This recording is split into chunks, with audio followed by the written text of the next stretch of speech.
An afternoon ride turns violent. Now to a frightening road rage incident. Everything happened so fast. Forcing a young couple to defend themselves. There was definitely a craziness in his eyes. All he cared about was one thing, beating somebody up. You better step back right now. This is road rage to the extreme. And coming up, another assault that comes out of nowhere. He's pulling her hair, he's dragging her around the office. But this woman turns the tables on her attacker. This is absolutely fight or flight. And she totally fought. You're not gonna take my money that I just made. I was just really mad. It's a stunning scene caught on camera in the middle of the street. Stop! Are you done? Now to a frightening road rage incident. It was all caught on the motorcyclist's GoPro camera. Stop it! July 11th, 2015, Yuma, Arizona. At about 12:30 in the afternoon, a motorcyclist comes to a stop at a busy traffic light. All seems normal until the motorcyclist turns to look behind him. You got a problem? Yeah, I got a problem. With no warning, the man slings a punch at the motorcyclist. What would make this man take road rage so far as to get out of his vehicle and start to assault another motorist? Yeah, I got a problem. Whatever is behind it, the angry motorist won't stop. Then the motorcyclist's girlfriend steps off the bike. You touch him. He just full on attacks her. And it doesn't end there. You touch him. When the motorcyclist tries to defend her, the fuming driver lunges at him again. Hey! You better step back right now. This is just getting worse. First he punches this guy, then shoves the girlfriend. He has passed the point of no return. As the biker takes out his phone to call 911, Call the young couple tries to talk the man down. But he's not having it. Quickly, things get even uglier as he takes another swing at the biker. You're gonna get mad. You're gonna get mad at... It becomes a full-on wrestling match as both men tumble to the sidewalk. You better stop! The force of the fall makes the crazed motorist trip on the curb and break his ankle. But even that doesn't stop this guy. I'm gonna get up and I'm gonna... Where is all of this going to end? It turns out the motorcyclist, whose name is Cody Munoz, is only 24 years old. And a violent road rage incident is the last thing he expects on a relaxed afternoon ride with his girlfriend, Louisa Loy. We just went out for a cruise, went out to lunch, and we were just heading back home when everything all happened. Everything happened so fast. At first, when the angry motorist comes up behind him, Cody thinks he can just ignore his yelling. Yeah, I got a problem. But then, when he starts throwing punches, Cody knows this is no ordinary beef. Stop it! And the moment the raging man gets aggressive with Louisa, Cody can no longer stand aside. She's 5 foot, 100 pounds. He can throw a punch at me, yell at me, push me all day, but the second he did that to my girlfriend, that's when we're not just gonna let this go. You better stop! With his attacker pinned to the pavement, he starts yelling at him. Stop! Are you done? Are you done? But incredibly, the out-of-control driver still won't back down. Are you gonna get up? Get up and relax, okay? I'm gonna get up and I'm gonna... What will this road rager do next? Call the cops right now. A Yuma, Arizona street becomes a wild scene of road rage when a belligerent driver punches a young motorcyclist. You touch him. What I had done that originally that I believe made him mad was that I lane filtered or lane split in between his car and the city bus. It turns out, just minutes earlier, Cody Munoz is out riding with his girlfriend, Louisa, when he decides to pass a city bus by riding his bike between the two lanes of traffic. Called lane splitting, it's illegal in Arizona. I did that for the reason of not being behind the city bus It's just not a good idea to be in a blind spot of a large vehicle. I wasn't trying to jump the line and get ahead of everybody. And just from doing that, ticked him off. To pass the bus, Cody pulls in between it and another driver, who turns out to be 51-year-old Lee Shizmenos.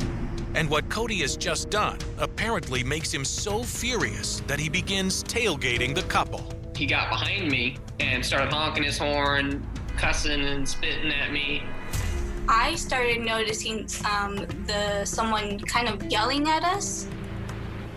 He's like, yeah, he's like kind of tailgating me. He's like putting his fists up. He was just outraged. But I thought, he's gonna get over it. The light's gonna turn green. We're gonna be on our way. No big deal. But to this angry driver, it is a big deal. And that's when things get out of control. I thought, okay, can't believe he's getting out of his car at a red light. I look again to my left and he's out of the car. There's no time for us to react. He just decided to punch Cody on the helmet. Stop it! There was definitely a craziness in his eyes. His eyes were bulging out of his head. I'm gonna get up there. This guy is so angry, it's a blind rage. He's just gonna do the first thing that comes to his mind, and he doesn't care about the consequences.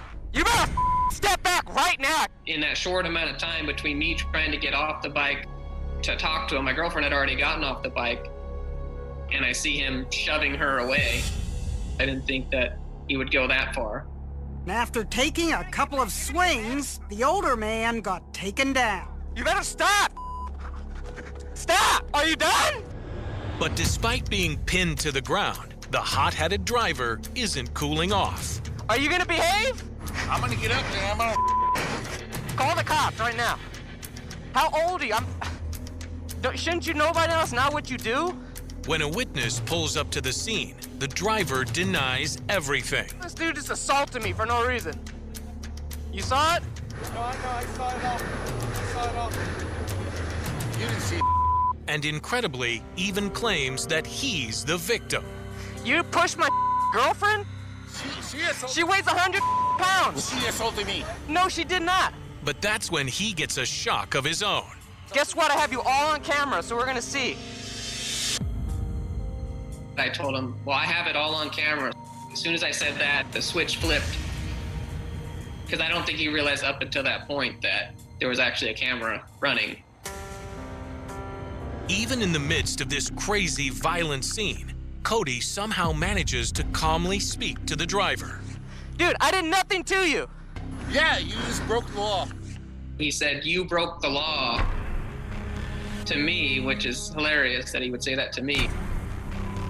You got mad at me. You're gonna assault me because I went in between you at a light. Hey! You better step back right now. You're gonna punch me and assault me for that. Yep. And you think that's the right thing to do? But once the driver realizes he's being taped and other motorists begin to gather round, Calm down. then he finally stops talking. This dude assaulted me for no reason at a stoplight. The man is aided by witnesses and soon arrested by police. And Cody is instantly hailed as a hero for his calm response. Two wrongs don't make a right. I wasn't gonna start assaulting him on the ground. I'm really impressed at how calm the motorcyclist is, considering the fact that he was just assaulted by this angry motorist. Are you gonna behave? Soon, the video racks up over 16 million views. Few notable motovloggers that had commented on my video and saying, good job keeping your cool and applauding me. While Cody maintains his composure, there's a big reason why the driver lost his. I got a problem. So the irony of this incident is that the motorist who's chastising this motorcyclist for committing a traffic violation, turns out he shouldn't even be behind the wheel himself. Stop! The driver admits to police that he had 4 to 5 shots of whiskey before driving and is charged with assault and DUI. The alcohol probably made him more aggressive, more violent, and also probably contributed to him not caring about repercussions. Road rage plus driving under the influence, not a good combo. With emotions running so high, police say Cody is extremely lucky things didn't take a more dangerous turn. I think Cody handled it really, really well. I'm just really grateful that nothing too serious happened. After their terrifying ordeal, there's one thing this young couple makes sure to do before hitting the open road. Anytime I get on the bike, the camera starts recording. For Cody and Louisa, it's a wild ride they'll always remember, and one that ultimately brought them closer. We're actually engaged. We'll definitely never forget it. That's definitely the craziest thing I'd ever recorded on my helmet camera, probably to this day. Coming up, another shocking assault caught on camera. He attacks her, she tries to defend herself, and then it becomes ugly pretty quickly. August 31st, 2019. A woman is working alone in her family's insurance agency when a man walks in. It was all very casual, no red flags. He's asking her some questions, and then he leaves. But when he returns, something's a little odd. He's wearing a different hat. And that's when security cameras capture a frightening scene. The man flashes a knife, demanding cash on the manager's desk. And in an instant, a regular day in the office turns into a life or death situation. This is getting very scary, very fast. He thinks he's gonna make a clean, quick getaway with that cash, but I don't think he was expecting what was going to happen next. Instead of handing over the money, the woman immediately takes action, punching the man in the groin.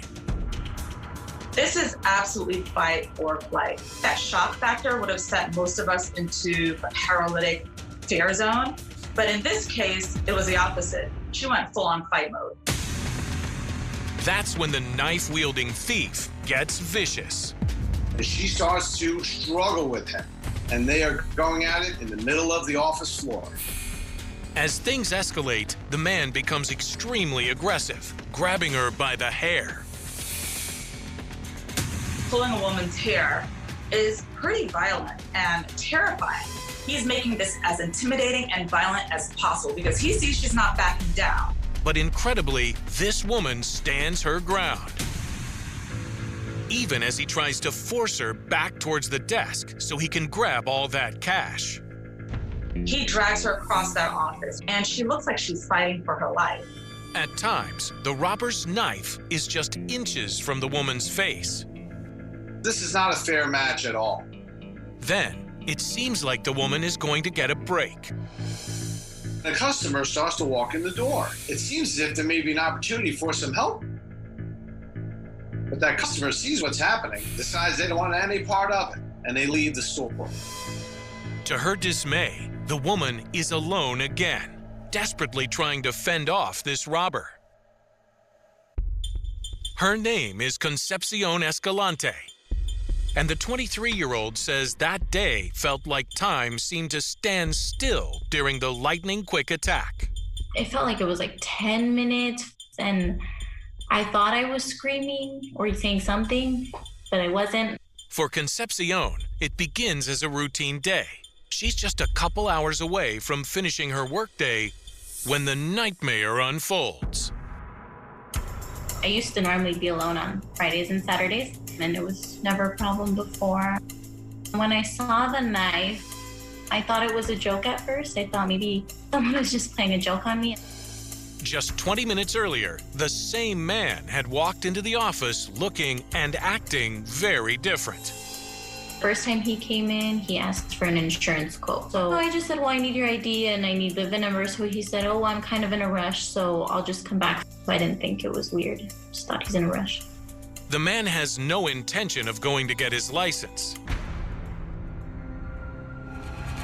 Instead, he returns, oddly, in a different hat, flashes a steak knife, and demands cash. But even then, at first, Concepcion thinks she can get rid of him easily. I just thought, okay, well, maybe if you take away the knife, well, he'll go away. which he didn't, and I didn't grab the knife. Not in time. When she realizes the man intends to rob her, she's angry. I was just really mad at being a family business. Definitely made me want to not let him take it. When you're angry, your brain sends off chemicals that cause your muscles to tense up, to be prepared for warfare. And Concepcion is determined to wrestle the man's weapon away from him. I thought he dropped the knife. So I bent down to try to pick it up, and that's when we fell backwards. That's when things really escalate. The man kicks her hard in the ribs, and with the knife still in his hand, there's no telling what he'll do next. I wasn't sure how it was gonna go when we fell. Is he gonna try to stab me? If he decides to use that knife, this is going to go to a whole other level. This could get really bad really quickly for her.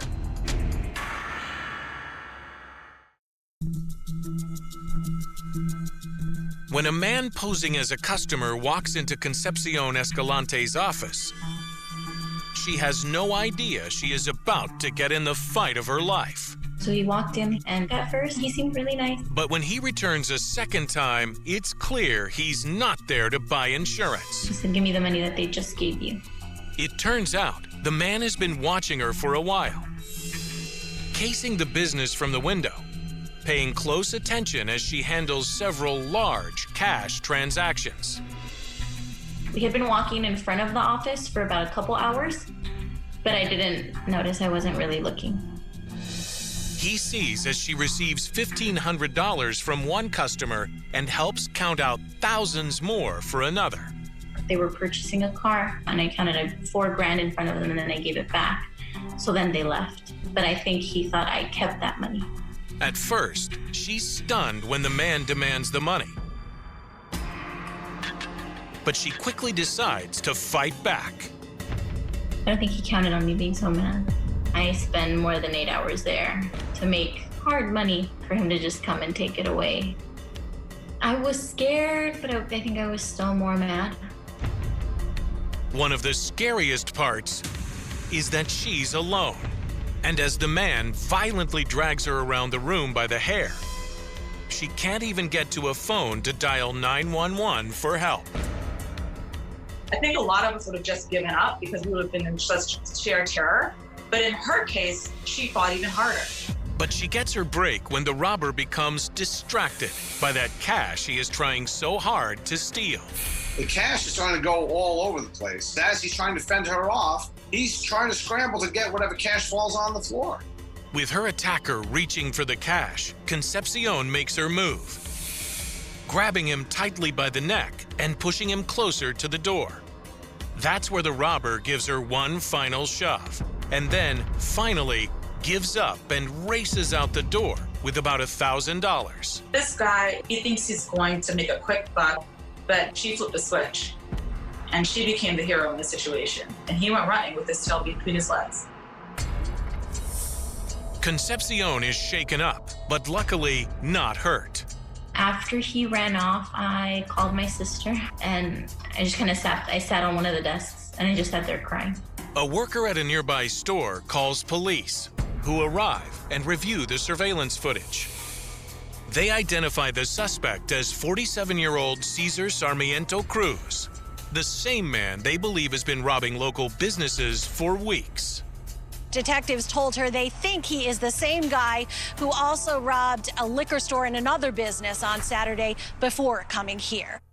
When Concepcion's family watches the surveillance footage of her frightening ordeal, they are stunned. It was really hard, like, watching it. You feel defenseless, not being able to help her. Like, maybe I should have been there with her, not let her work alone. And to her family's astonishment, the very next day, Concepcion insists on coming right back to work. Though, with her attacker still on the loose, she's on edge. I was scared probably the first few weeks, even to go anywhere. So I was like, okay, what if he comes back? She was scared that he was going to come back, and she was like, finish off the job is what she kept on telling us. So she couldn't even stay home alone. Then, about 2 weeks later, police arrest her attacker. while Concepcion is widely applauded for her courage. She says the reason she fought back is because she doesn't want to be a victim. Law enforcement doesn't advise risking your life over cash. If someone is armed and they're asking for your cash, let them have what they want, and then call 911, let the police do their job.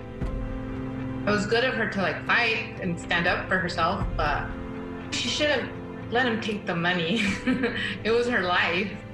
Still, her family says they are in awe of how she handled herself. I had never seen her fight.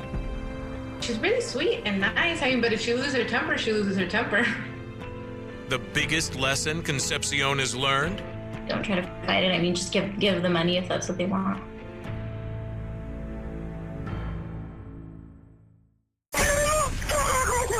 The 911 calls are chilling. He's trying to get my kids. A stranger tries to kidnap a mother's young children.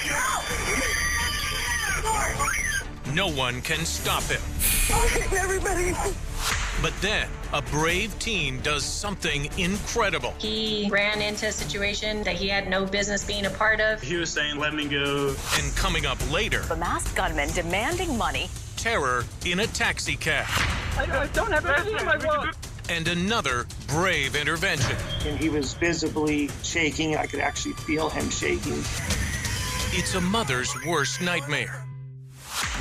It begins just after 8:30 a.m. on March 25th, 2020, outside a gas station in Las Cruces, New Mexico. Hello, this is 911. I'm working at the Chucky's in Doña Ana, and there's a man assaulting us. What's going on and where are you at? He was trying to take some kids. Can you come help, please? He threw the child on the ground. Was he trying to kidnap the children? The woman has just stepped off a bus and is waiting for an Uber when a man suddenly grabs her 2-year-old right out of her arms. He just walks up to her and yells at her, "Give me the kids." Snatches one of her children and threatens to take the other ones. A horrifying, horrifying situation. As the woman desperately fights to hold on to her children, who are only 1, 2, and 9 years old, employees and customers rush over to help. But the man goes after them too. You see people trying to help her, and now they're being attacked. He hit me. He hit the other employee. He just has been swinging at everybody. It's total chaos. This man is not stopping, and the mother of the children he's trying to kidnap is trying her best to fight him off. She's terrified for them. She's terrified for herself. She knows he's after those kids. As numerous people dial 911 for help, There's a man assaulting us. they manage to usher the woman and her children inside the store. But the man races after them, violently trying to force his way in and viciously attacking anybody in his way. So employees jump in, bystanders jump in. This guy is just crazy. It is pandemonium. He's hitting everybody. He broke my fellow employee's glasses, punching her in the face. The people that are inside the store are trying to body block the door and keep him out, but he just pounds and pounds his way through. That's when things get really scary. The man finally does push his way through the door, then slings a series of punches at one of the people who is trying to help, until that man is forced to run for his safety. Now, the woman and her children are alone in the store with the angry attacker, and he's storming towards the back of the store. The petrified mother has locked herself in the bathroom with her children. Hi, there's a crazy man trying to take my kids, and I have to run somewhere. I'm in the back.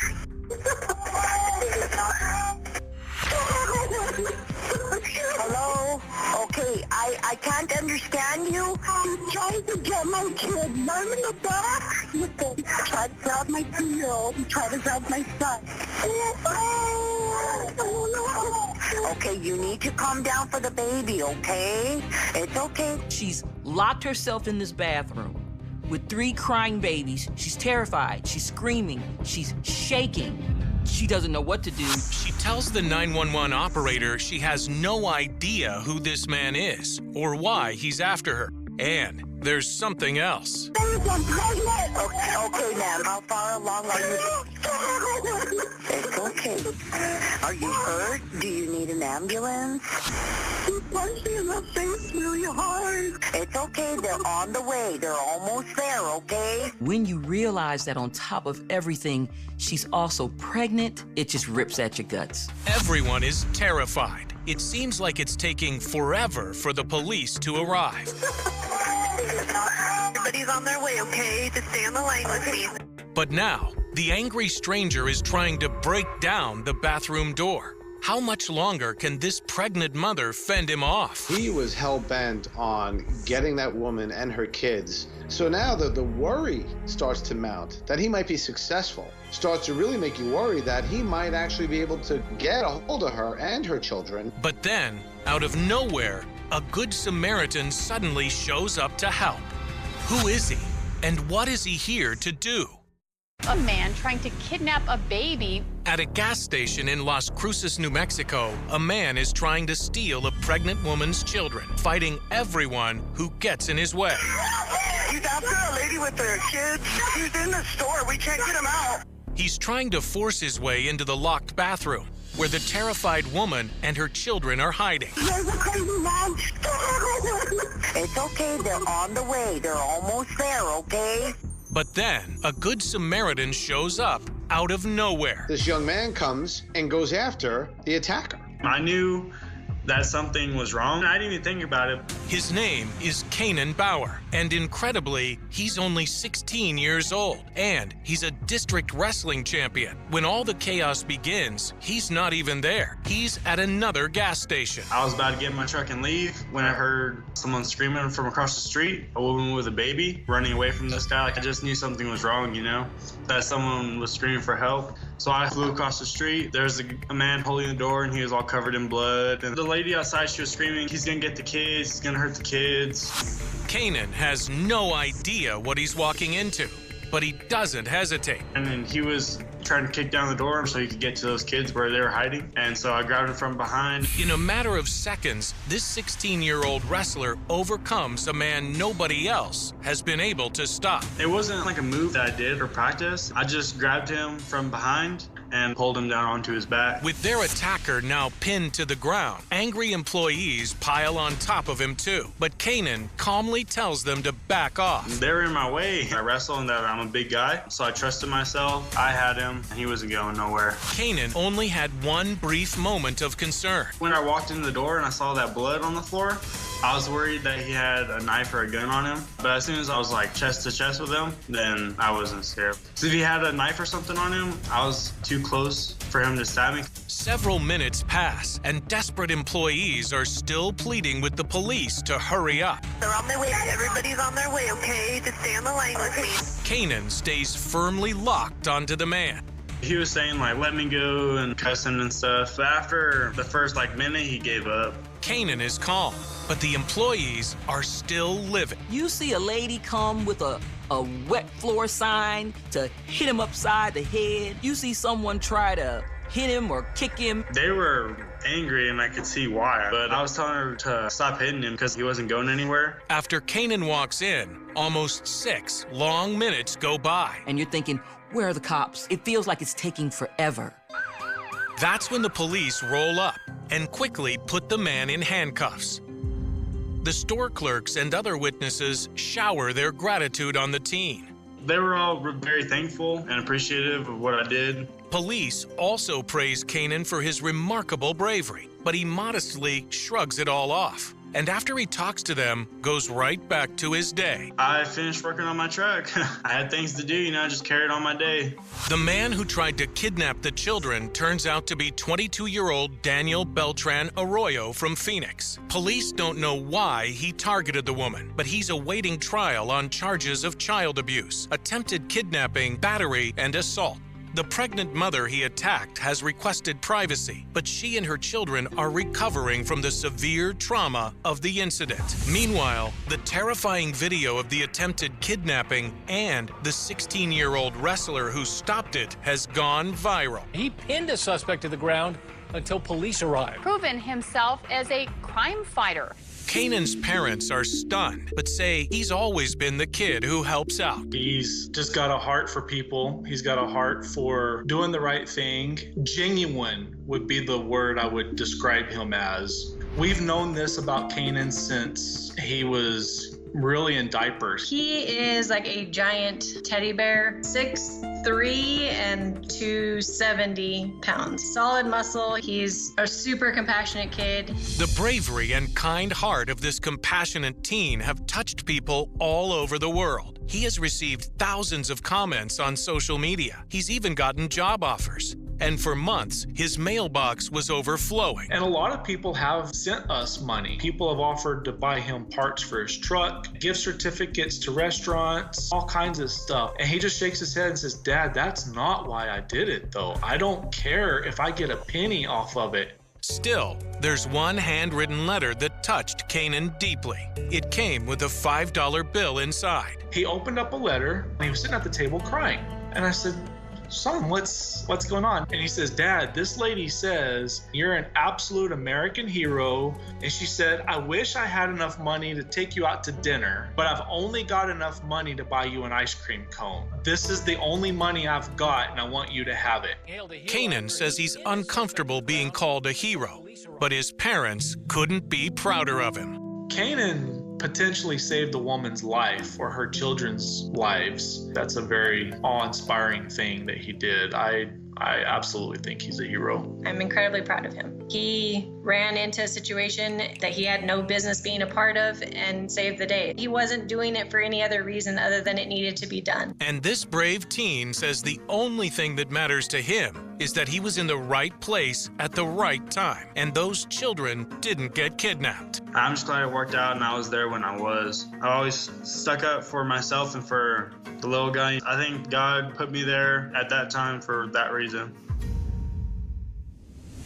Coming up, another dangerous scenario and another hero who steps in just in time. Everything you got. It was the most terrified I've ever heard anyone in my life. Everyone knows life can turn on a dime, and sometimes the cameras are rolling when it does. Well, take a look at this frightening situation inside a cab. Reading, Pennsylvania, March 7th, 2016. 4 p.m.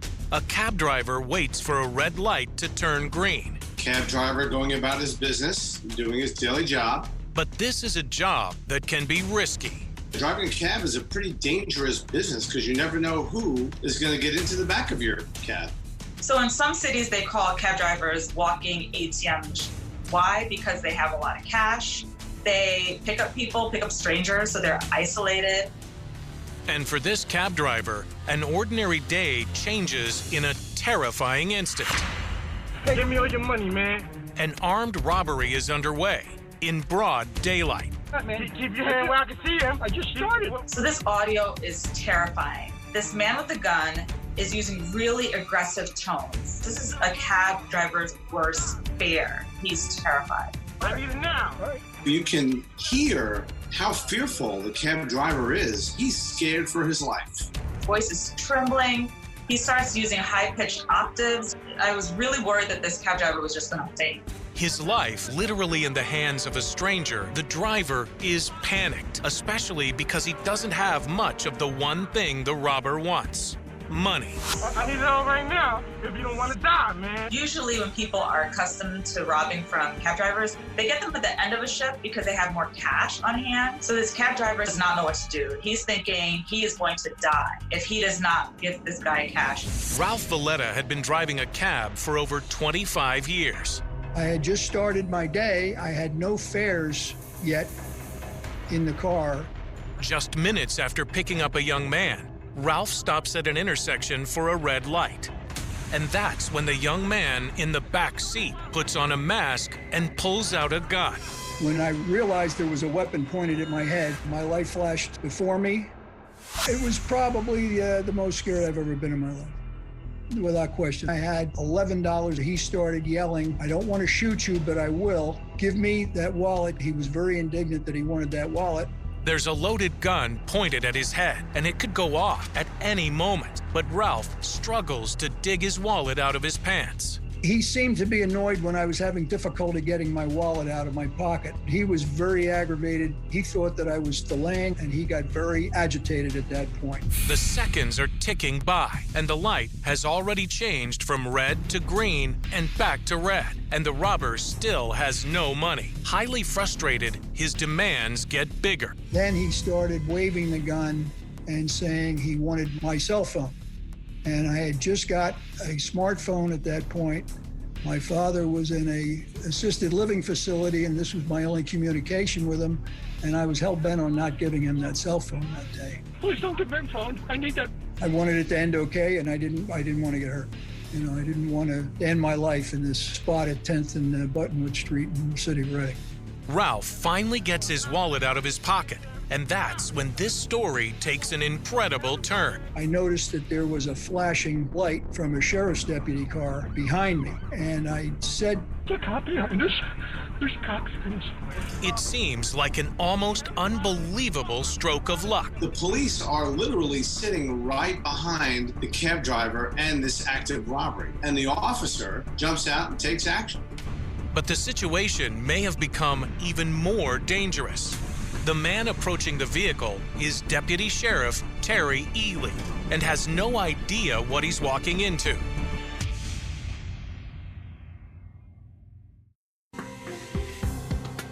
"63-year-old Ralph Valletta has been driving a cab for a quarter of a century. I took this job as a way to put a few dollars in my pocket until I found another sales job, and here I am now, 9 years later, still doing this. I like the fact that we're meeting different people and seeing different things every day. Driving is only about 10% of the job. 90% of the job is dealing with people, and that's what I enjoy every day.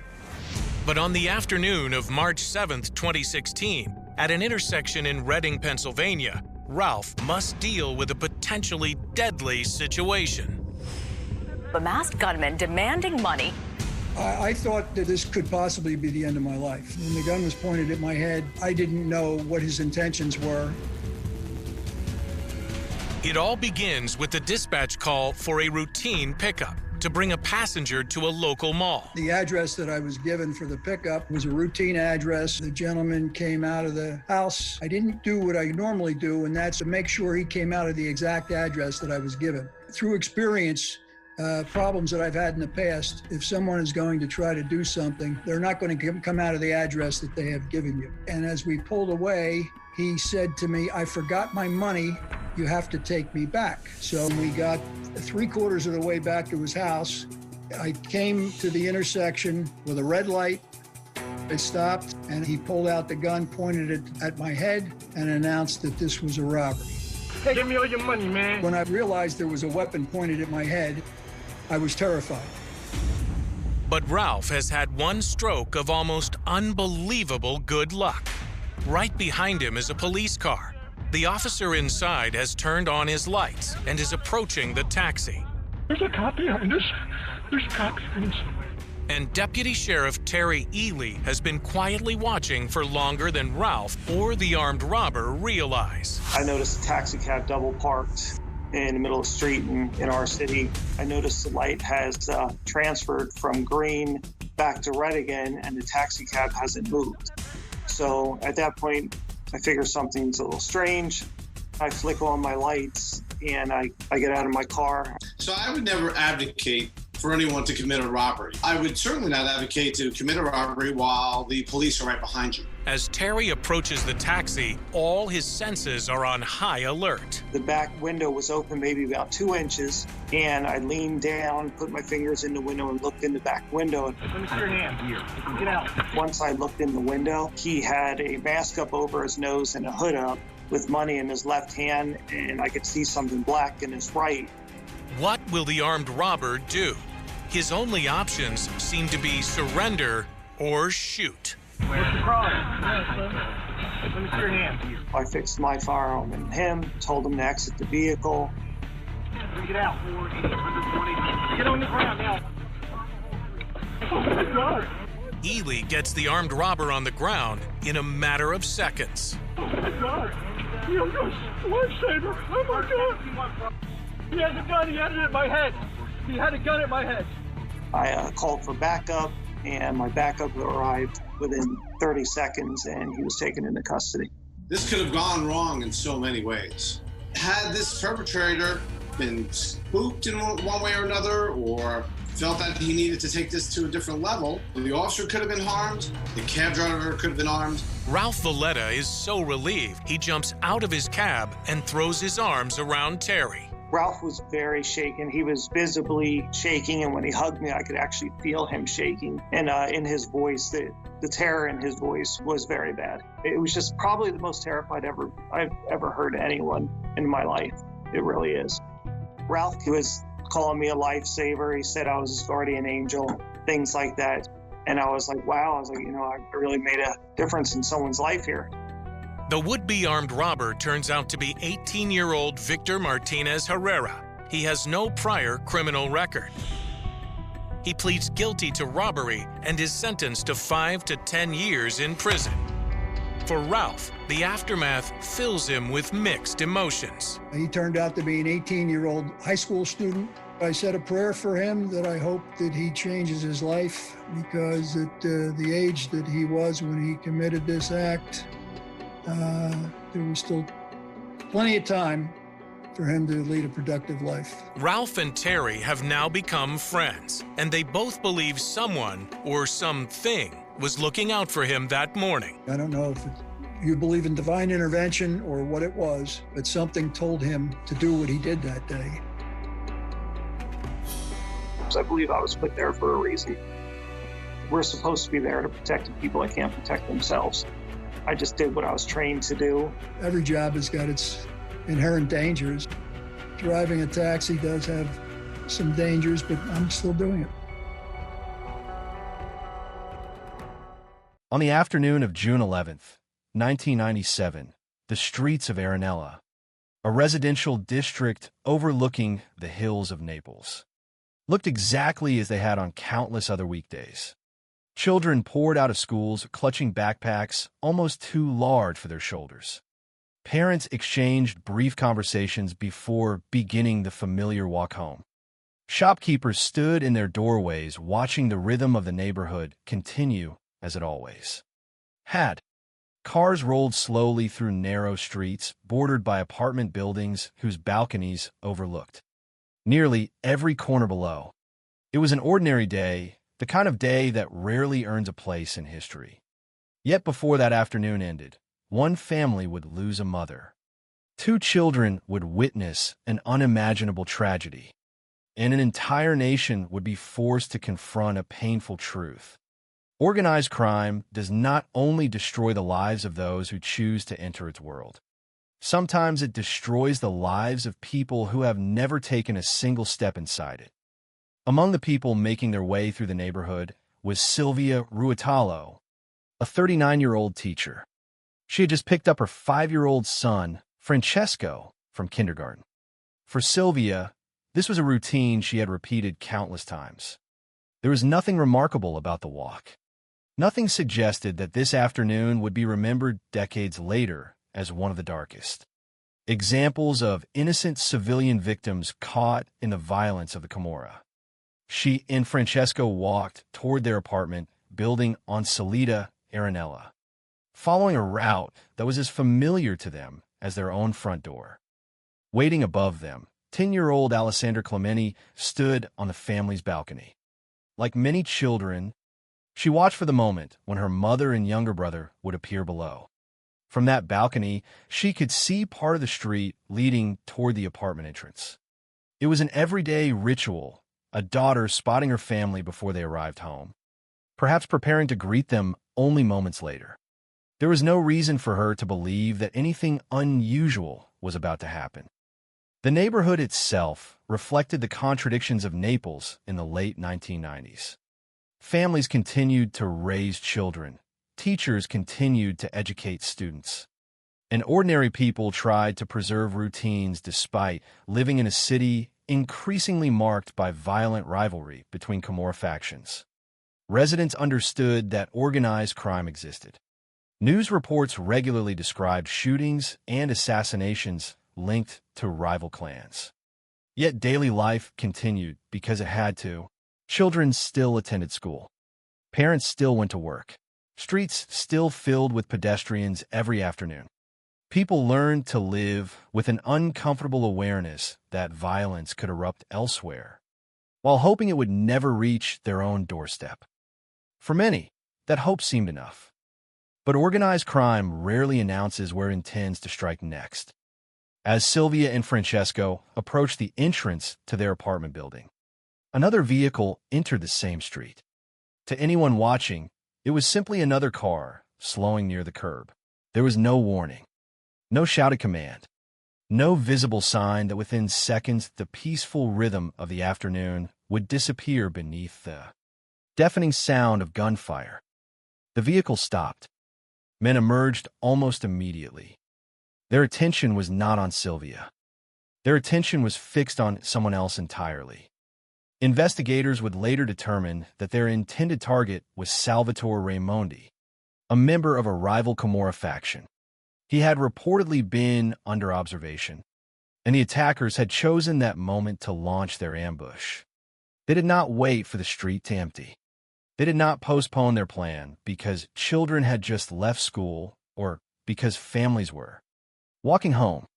They acted in broad daylight, in the middle of a residential neighborhood filled with people who had nothing to do with the conflict. Then the shooting began.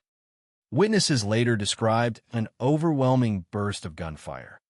The attack unfolded so quickly that many nearby residents struggled to understand what they were hearing. Some initially mistook the sound for fireworks. Others instinctively threw themselves to the ground or ran for cover without knowing exactly where the danger was coming from. The attackers continued firing relentlessly. Investigators later concluded that more than 40 rounds were discharged in less than a minute. The intended target, Salvatore Raimondi, was struck repeatedly. Another member of his group was wounded. A university student passing through the area was hit in the shoulder. And then came the shot that would forever change the story. During the chaos, a bullet struck Silvia Ruotalo in the temple. She collapsed only a few meters from the entrance to her own home. Even in that final instant, she was still holding the hand of her 5-year-old son. Francesco, too young to understand what had happened, remained beside his mother. Above them, Alessandra watched everything unfold from the balcony. Instead of welcoming her mother home, she witnessed her collapse in the middle of the street. Her cries for help echoed through the neighborhood as neighbors rushed toward the scene, attempting to comprehend the unimaginable violence that had erupted before their eyes. There was no dramatic confrontation between criminals and police. There was no hostage situation. There was no warning that civilians should stay away. Only a mother walking home with her child. Only an ordinary family returning to their apartment. Only a few terrible seconds that transformed an ordinary afternoon into one of Italy's most enduring. Symbols of the cost of organized crime. Emergency services were called immediately. Sylvia was transported to the hospital in critical condition, but the injury was too severe. Doctors could not save her. News of her death spread rapidly across Naples and soon throughout Italy. People did not simply learn that another shooting had occurred in a city already accustomed to violence. They learned that a teacher, a wife, and a mother of 2 had been killed because she happened to be standing in the wrong place at the wrong moment while rival Camorra factions settled their scores. The details were almost impossible to ignore. A woman with no criminal connections. A child standing beside her. Another child watching from above. A residential street filled with families. More than 40 bullets fired without regard for who else might be caught in the crossfire. The case immediately raised questions that extended far beyond the identity of the gunman. How had the conflict between rival Camorra clans become so brazen that assassins were willing to open fire in the middle of a neighborhood filled with civilians? How could ordinary residents continue to live under the shadow of violence that recognized no boundaries between criminal targets and innocent bystanders? And perhaps most importantly, What happens to a society when the safest moments of daily life, walking home from school, waiting on a balcony for your family, returning to your own front door, can suddenly become scenes of irreversible tragedy? The answers would not come quickly. Investigators would spend years unraveling the network behind the ambush. Witness testimony, cooperation from former members of the Camorra, and a long judicial process would eventually identify those responsible for organizing and carrying out the attack. Trials, appeals, retrials, and life sentences would follow. Justice would move slowly, shaped by the complexity of prosecuting organized crime and the silence that so often surrounds it. Yet, even after the convictions, one reality remained unchanged. Sylvia Ruotolo had never been the intended target. She had never belonged to the world that claimed her life. She was simply a citizen living in Naples, raising 2 children, working as a teacher, and walking home on an ordinary June afternoon. Her death would become one of the clearest reminders that the true victims of organized crime are not limited to those who participate in it. Entire communities live within its reach. Families bear its consequences. Children carry memories that remain long after the gunfire ends. In the years that followed, Sylvia Ruotolo's name would come to symbolize every innocent person whose life was shattered by violence they neither created nor chose. This is the story of how one ordinary afternoon became one of modern Italy's most powerful reminders that when organized crime wages war, innocence offers no protection. Every true crime story begins with a crime, but not every story is truly about the crime itself. Some are about the people whose lives were interrupted by it. Some are about families that unknowingly spent their final ordinary morning together. Others become a reflection of the society in which the tragedy unfolded. The story of Sylvia Ruotolo belongs to all three. Before she became a symbol, before newspapers printed her name across their front pages, and before politicians, judges, and anti-mafia organizations spoke about her case, Sylvia was simply a teacher, a wife, and a mother living an ordinary life in Naples. Understanding who she was and understanding the city around her is essential to understanding why. Her death resonated far beyond the boundaries of a single criminal investigation. Sylvia Ruotolo was born around 1958 in Naples. The available records surrounding her personal life are modest, and that in itself says something important. Unlike the men whose names often appear in investigations involving organized crime, Sylvia did not leave behind a public record filled with criminal histories, business interests, or political controversies. She lived quietly. Friends and acquaintances remembered her as a calm, thoughtful, and dedicated woman whose priorities revolved around her family and her profession. She chose a career in education, becoming a teacher, a profession defined not by power or influence, but by patience, consistency, and the daily responsibility of helping children learn. Teaching rarely makes headlines. It is measured instead by routines repeated every morning and every afternoon by classrooms, lesson plans, conversations with students, and a gradual shaping of young lives. That ordinary commitment would later stand in painful contrast to the extraordinary violence that ended her own life.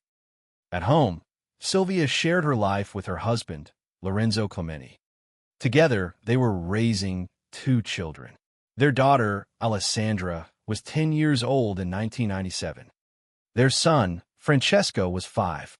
Like countless families throughout Italy, their lives were structured around school schedules, work, meals, and the countless small routines that create a sense of normalcy. There is nothing in the available evidence suggesting that the family lived an unusual life. They were not wealthy public figures. They were not connected to political power. Most importantly, they had no connection to the Camorra or to any criminal organization. That fact would become the defining element of the tragedy. Sylvia was not caught, because of something she had done. She was caught because she happened to occupy the same physical space as the men the gunman intended to kill. The family lived on Salita Arenella, a street in the Arenella district of Naples. It was a residential neighborhood filled with apartment buildings, local businesses, schools, and the ordinary movement of everyday life. Families walked the same sidewalks each day. Children played nearby. Parents picked up their sons and daughters from school before returning home. The apartment where the Clementi family lived overlooked part of the street below, allowing Alessandra to watch for her mother and younger brother from the balcony. It was a small ritual that many families recognize without ever thinking about it. A child looks out the window, spots familiar faces approaching, and knows that in a matter of moments, everyone will be together again. On June 11th, 1997, that ordinary expectation would be shattered forever. To understand why that happened, however, it is necessary to step back from Sylvia's personal story and examine the city in which she lived. Naples in the late 20th century was a city of striking contrasts. It possessed extraordinary cultural history, vibrant neighborhoods, and generations of families deeply connected to their communities. Yet alongside that rich civic life existed another reality, one shaped by organized crime. The Camorra had been present in the region for generations. But by the 1990s, its internal structure had changed significantly. Rather than functioning as a single unified organization, it had become divided among numerous clans and factions competing for influence and profit. These rival groups fought one another for control over activities including drug trafficking, extortion, illegal construction, gambling, and public contracts. Competition for territory and authority often escalated into open violence. The consequences of those rivalries were felt throughout Naples. Assassinations became disturbingly frequent. Gun attacks were no longer confined to isolated locations or hidden under the cover of darkness. Instead, shootings increasingly occurred in public places, sometimes during daylight hours, sometimes on busy streets where ordinary residents were going about their daily routines. The objective was simple from the perspective of the attackers: eliminate rivals whenever the opportunity presented itself. The presence of bystanders was too often treated as an inconvenience rather than a reason to delay an attack. This willingness to strike regardless of the surrounding environment created a climate in which anyone could become an unintended victim. Between 1995 and 1998, Naples recorded hundreds of killings connected to Camorra conflicts. Each homicide represented another chapter in an ongoing struggle among competing clans. But for ordinary citizens, the numbers translated into something more personal. They represented uncertainty. Residents learned to recognize the possibility that violence might erupt without warning. Families still had to live their lives. Children still attended school every morning. Parents still traveled to work and returned home every evening. Markets remained open. Public transportation continued to operate. Daily life did not stop because organized crime existed. Instead, daily life adapted to living beside it. That adaptation carried a heavy psychological burden. People learned to distinguish between rumors and genuine danger. News of another gang-related killing no longer came as a complete surprise. Yet each incident reinforced the understanding that the conflict was not disappearing. Every shooting demonstrated how little regard some gunmen had for the safety of the surrounding community. Every investigation reminded residents that organized crime was capable of influencing neighborhoods, far beyond those directly involved in criminal activity. The line separating criminal violence from ordinary civilian life became increasingly fragile. Against this backdrop, the events of June 11th were not the beginning of the violence. They were another episode in a broader conflict that had already been unfolding for years. According to investigators, the intended target of the ambush was Salvatore Raimondi, a member of a rival Camorra faction. The attack itself was part of the continuing struggle between the Antonio Caiazzo Cimino group and the opposing faction led by Giovanni Alfano. These rivalries were not spontaneous disputes. They reflected ongoing competition among organized crime groups seeking dominance over territory and illicit economic interests. Individuals associated with one faction became potential targets for retaliation by another. Surveillance, planning, and carefully timed attacks formed part of that violent cycle. Investigators later concluded that Raimondi had been under observation before the shooting. The attackers chose the moment when they believed they could successfully eliminate him. What makes the decision especially disturbing is not only the attack itself, but the setting in which it occurred. The ambush took place in a residential neighborhood during the afternoon, precisely when parents were collecting children from school and pedestrians filled the sidewalks. From the perspective of ordinary citizens, it was among the busiest and most predictable times of the day. From the perspective of the gunman, however, the presence of civilians did not outweigh the perceived opportunity to strike their intended target. That contrast lies at the heart of Silvia Ruotolo's story. She and Salvatore Raimondi occupied the same street, but they belonged to entirely different worlds. Raimondi's presence on that street made him the object of surveillance by rival gunmen. Silvia's presence reflected nothing more than the routine of motherhood. She had gone to collect her 5-year-old son from kindergarten and was walking him home. Those two paths crossed for only a brief moment, yet that intersection proved fatal. This distinction cannot be overstated. Some victims of organized crime are themselves participants in criminal organizations, caught in cycles of retaliation they knowingly entered. Silvia was not one of them. Every official conclusion reached during the investigation reinforced the same reality. She was never the intended target. She had no involvement in the conflict between rival Camorra factions. She had no relationship with the men who planned the ambush. Her death resulted entirely from the attackers' willingness to unleash overwhelming violence in a public place without regard for anyone standing nearby. The physical setting further underscores that point. Salita Arenella was not an isolated industrial area or an abandoned street where only those involved in criminal activity were likely to be present. It was a residential environment where families lived. Apartment buildings overlooked the road. Children returned home from school.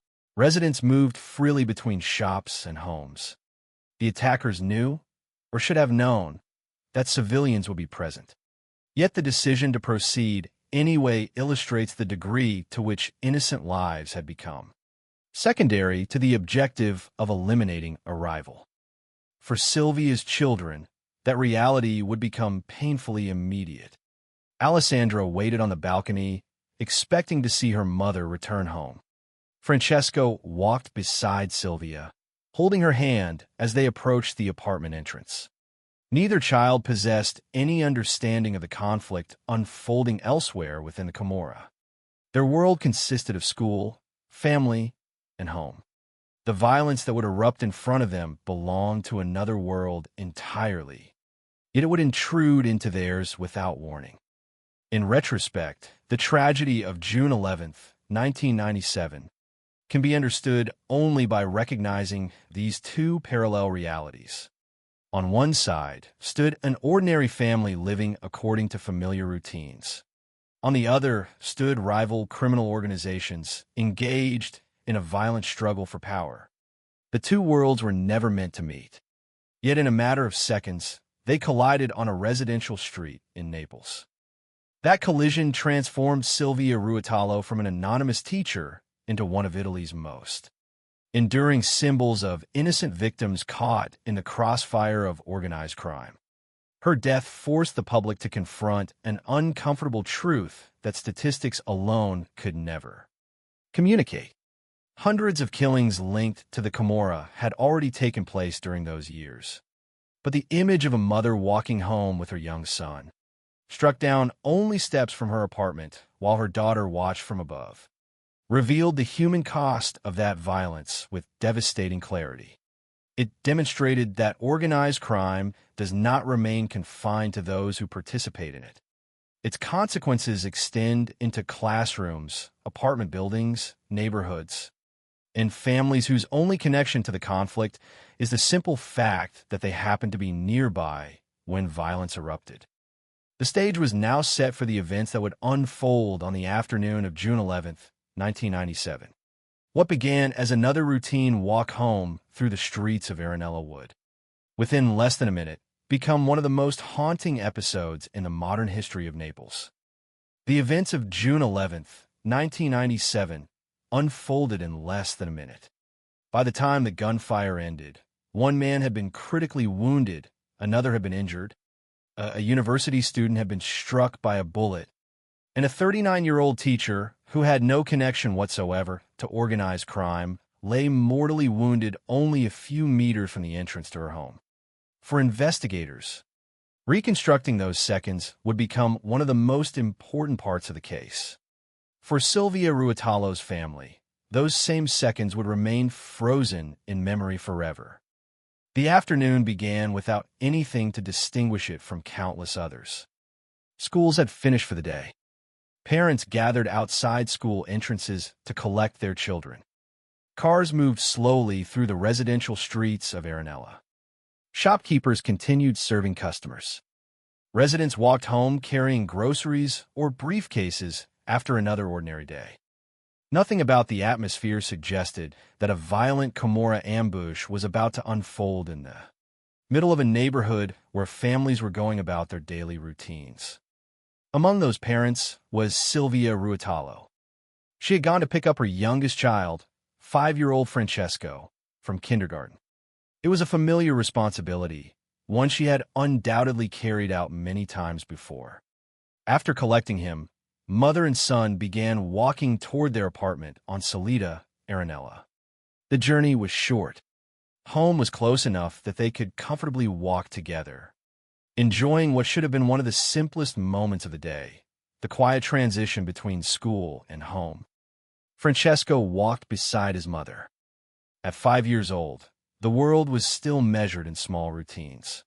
Going to kindergarten, returning home, recognizing familiar streets, and holding his mother's hand were ordinary parts of daily life. Nothing in his experience could have prepared him for what was about to happen. Meanwhile, another member of the family was waiting. 10-year-old Alessandra Clementi stood on the balcony overlooking part of the street below. From there, she could see people approaching the apartment building. It was common for her to look outside while waiting for her mother and younger brother to return. The balcony gave her a clear view toward the entrance, allowing her to recognize them before they arrived upstairs. She eventually saw them. Her mother, her little brother, walking toward home exactly as expected. Nothing appeared unusual. Nothing appeared dangerous. For Silvia, the apartment entrance was only moments away. For Alessandra, it seemed that another ordinary afternoon was about to continue. Elsewhere on the same street, however, another sequence of events had already begun. According to the later investigation, members of a Camorra group had chosen that afternoon to eliminate Salvatore Raimondi, a member of a rival faction. Investigators would later conclude that Raimondi had been under observation and that the attackers had decided the moment had arrived to carry out the ambush. Their objective was not robbery. It was not intimidation. It was assassination. The location they selected was a busy residential street. The timing was equally significant. Children had recently left school. Parents were returning home. Pedestrians filled the sidewalks. Despite all of this, the attackers proceeded. A vehicle approached the area. To anyone nearby, there was nothing immediately alarming about another car entering the street. Residential neighborhoods constantly receive traffic. Cars stop. People get out. Deliveries are made. Visitors arrive. No one had any reason to interpret the vehicle's arrival as the beginning of an armed attack. Then everything changed. The vehicle slowed. Its doors opened. Two armed men emerged almost immediately. Their attention focused on one individual, Salvatore Raimondi. The attack began without warning. The gunmen drew their weapons and opened fire. The first shots shattered the ordinary sounds of the neighborhood. Conversations stopped instantly. People turned toward the noise.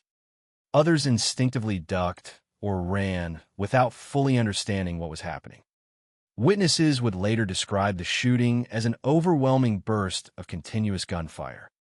Investigators ultimately concluded that more than 40 rounds were fired in less than 1 minute. The sheer number of bullets demonstrated the attackers' determination to ensure that their intended target would not survive. Salvatore Raimondi was struck repeatedly. The attack had achieved its primary objective almost immediately. But the bullets did not stop with him. Another member of Raimondi's group was also wounded during the ambush. At nearly the same moment, a university student who happened to be passing through the area was struck in the shoulder. The student had no connection to either criminal faction. Like Sylvia, he had simply been present when violence erupted around him. The attack was now affecting people completely unrelated to the conflict. Yet the gunfire continued. Every additional shot increased the danger to everyone nearby. Families who only moments earlier had been walking home suddenly found themselves searching desperately for cover. Residents who heard the gunfire from inside nearby buildings rushed toward windows or balconies, trying to understand what was happening outside. Others remained hidden behind walls and parked vehicles, uncertain whether the shooting had ended. Amid that confusion stood Sylvia Ruotalo. She was still with Francesco. Mother and son had found themselves in precisely the wrong place at precisely the wrong moment. The investigation established that Sylvia herself had never been the target. No evidence suggested otherwise. She had not been mistaken for someone else. She had not become involved in the confrontation. She simply happened to occupy the same physical space where rival Camorra factions chose to settle their conflict. During those frantic moments, Sylvia attempted to protect her son. Exactly how quickly she reacted can never be fully reconstructed. But investigators determined that during the exchange of gunfire, she remained beside Francesco. Then one bullet struck her in the temple. The effect was immediate. Sylvia collapsed near the entrance to her apartment building. She fell only a few meters from the doorway that would have brought her safely home.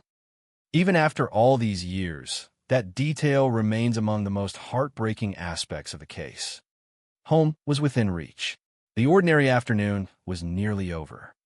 In only a few more steps, she and Francesco would likely have disappeared behind the apartment door, beyond the line of fire.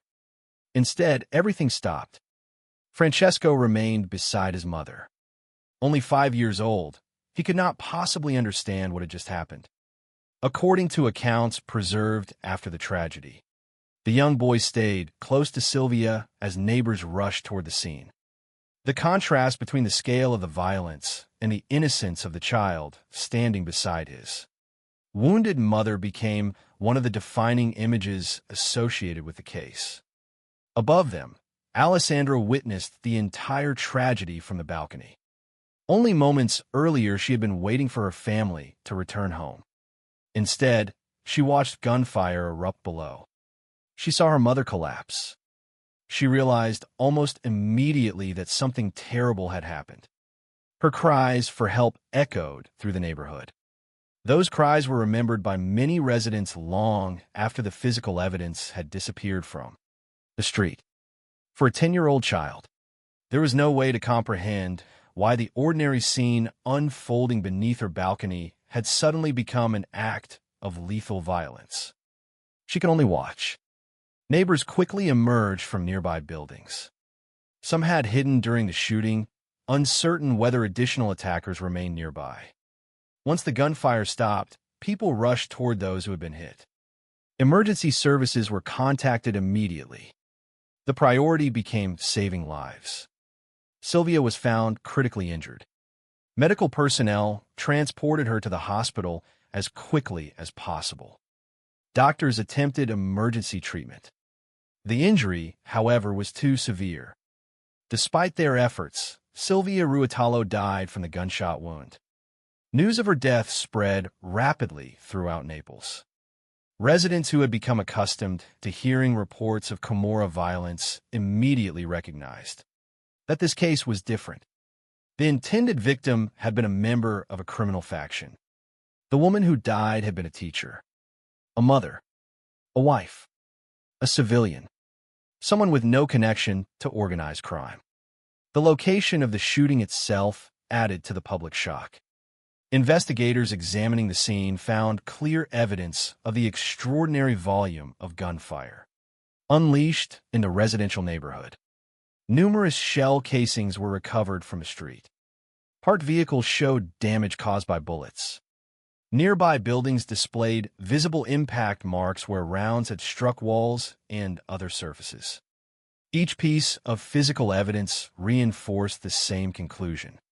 The attackers had fired repeatedly in a populated residential area with complete disregard for the safety of everyone nearby. The crime scene allowed investigators to reconstruct the broad sequence of events. The attackers had arrived by vehicle. They had immediately opened fire on Salvatore Raimondi. More than 40 rounds had been discharged. Multiple people had been struck. Among them was Sylvia Ruotolo, an entirely unintended victim whose presence at the scene was explained only by the routine act of walking her son home from kindergarten. Although investigators could establish these facts relatively quickly, understanding who had organized the ambush and identifying every individual responsible would prove far more difficult. The attack itself lasted less than 60 seconds. The investigation that followed would continue for years. Authorities immediately recognized that the shooting bore all the characteristics of a Camorra assassination. Yet identifying every participant required far more than documenting the physical evidence left behind on Salita Arenella. Witness testimony had to be collected. The relationships between rival Camorra factions had to be examined. Potential suspects had to be identified within criminal networks accustomed to secrecy and protected by the long-standing culture of Omerta. The code of silence that had frustrated countless investigations before this one. For Sylvia's family, however, none of those future investigative steps could alter the reality created during that single minute of violence. Lorenzo Clementi had lost his wife. Francesco had watched his mother collapse beside him. Alessandra had seen the entire attack from above, powerless to intervene. The ordinary routines that had begun earlier that afternoon would never resume in the same way. Again, what had started as a simple walk home from kindergarten had become one of the most devastating examples of how organized crime could intrude into the lives of completely innocent people. The attackers had intended to settle a score between rival Camorra factions. Instead, they also created one of modern Italy's most enduring symbols of civilian suffering. The bullets fired that afternoon did not distinguish between criminals and families. They crossed that boundary without hesitation. And when the echoes of the final shot faded across the streets of Arenella, Sylvia Ruotolo had become far more than an unintended casualty. She had become the human face of a truth that Naples had struggled with for years, that when organized crime wages its wars in public, no ordinary citizen can ever be entirely outside the battlefield. When the gunfire stopped on Salita Arenella during the afternoon of June 11th, 1997, the physical evidence was scattered across a residential street. More than 40 rounds had been fired in less than a minute. The intended target, Salvatore Raimondi, had been struck repeatedly. Another member of his group had been wounded.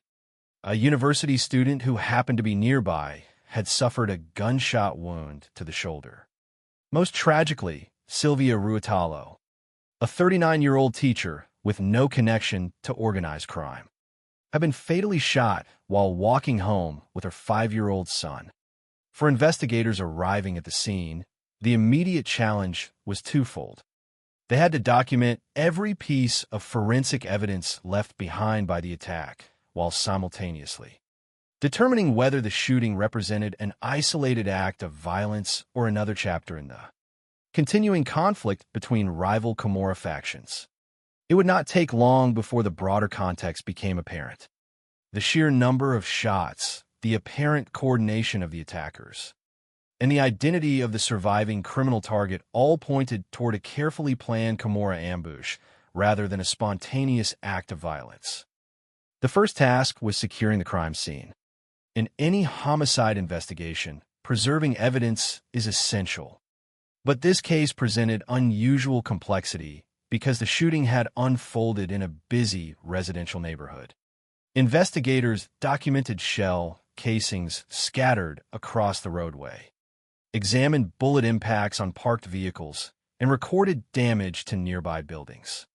Every bullet strike represented a possible clue about the direction of fire and the movements of the gunman during the attack. The pattern of damage illustrated how extensively the attackers had fired, rather than discharging only a handful of carefully aimed shots. They had unleashed sustained gunfire despite the presence of pedestrians, apartment buildings, and families returning home from school. That physical evidence reinforced what witnesses had already begun describing. The attackers had shown little regard for anyone who happened to be standing nearby. At the same time, detectives began interviewing witnesses while memories remained as fresh as possible. Residents who had heard the first shots described confusion, panic, and people running for cover. Some had observed the attackers arriving by vehicle before opening fire almost immediately. Others had seen only fragments of the incident, catching glimpses from balconies or apartment windows after hearing the initial gunfire. As is common in fast-moving public attacks, no single witness possessed a complete account of every second. Instead, investigators faced the painstaking task of assembling numerous partial observations into one coherent timeline. Each statement contributed another small piece to the reconstruction of the ambush. The investigators compared descriptions of the attackers, the vehicle involved, the sequence of gunfire, and the direction in which those responsible fled after completing the attack. Very early in the investigation, one conclusion emerged with remarkable clarity. Silvia Ruotolo had not been the intended target. The evidence consistently pointed towards Salvatore Raimondi as the individual the attackers had sought to eliminate. Raimondi's presence on Salita Arenella was not accidental from the perspective of the gunman. According to the conclusions reached during the investigation, he had been under observation before the shooting. The attackers had chosen that location in that moment specifically because they believed they could reach him there. Silvia's presence was explained entirely by the ordinary routine of collecting her young son from kindergarten and walking him home. That distinction became fundamental not only to the criminal investigation, but also to the public understanding of the case. The tragedy had not resulted from mistaken identity or personal conflict involving Silvia. She had simply entered the path of violence directed at someone else.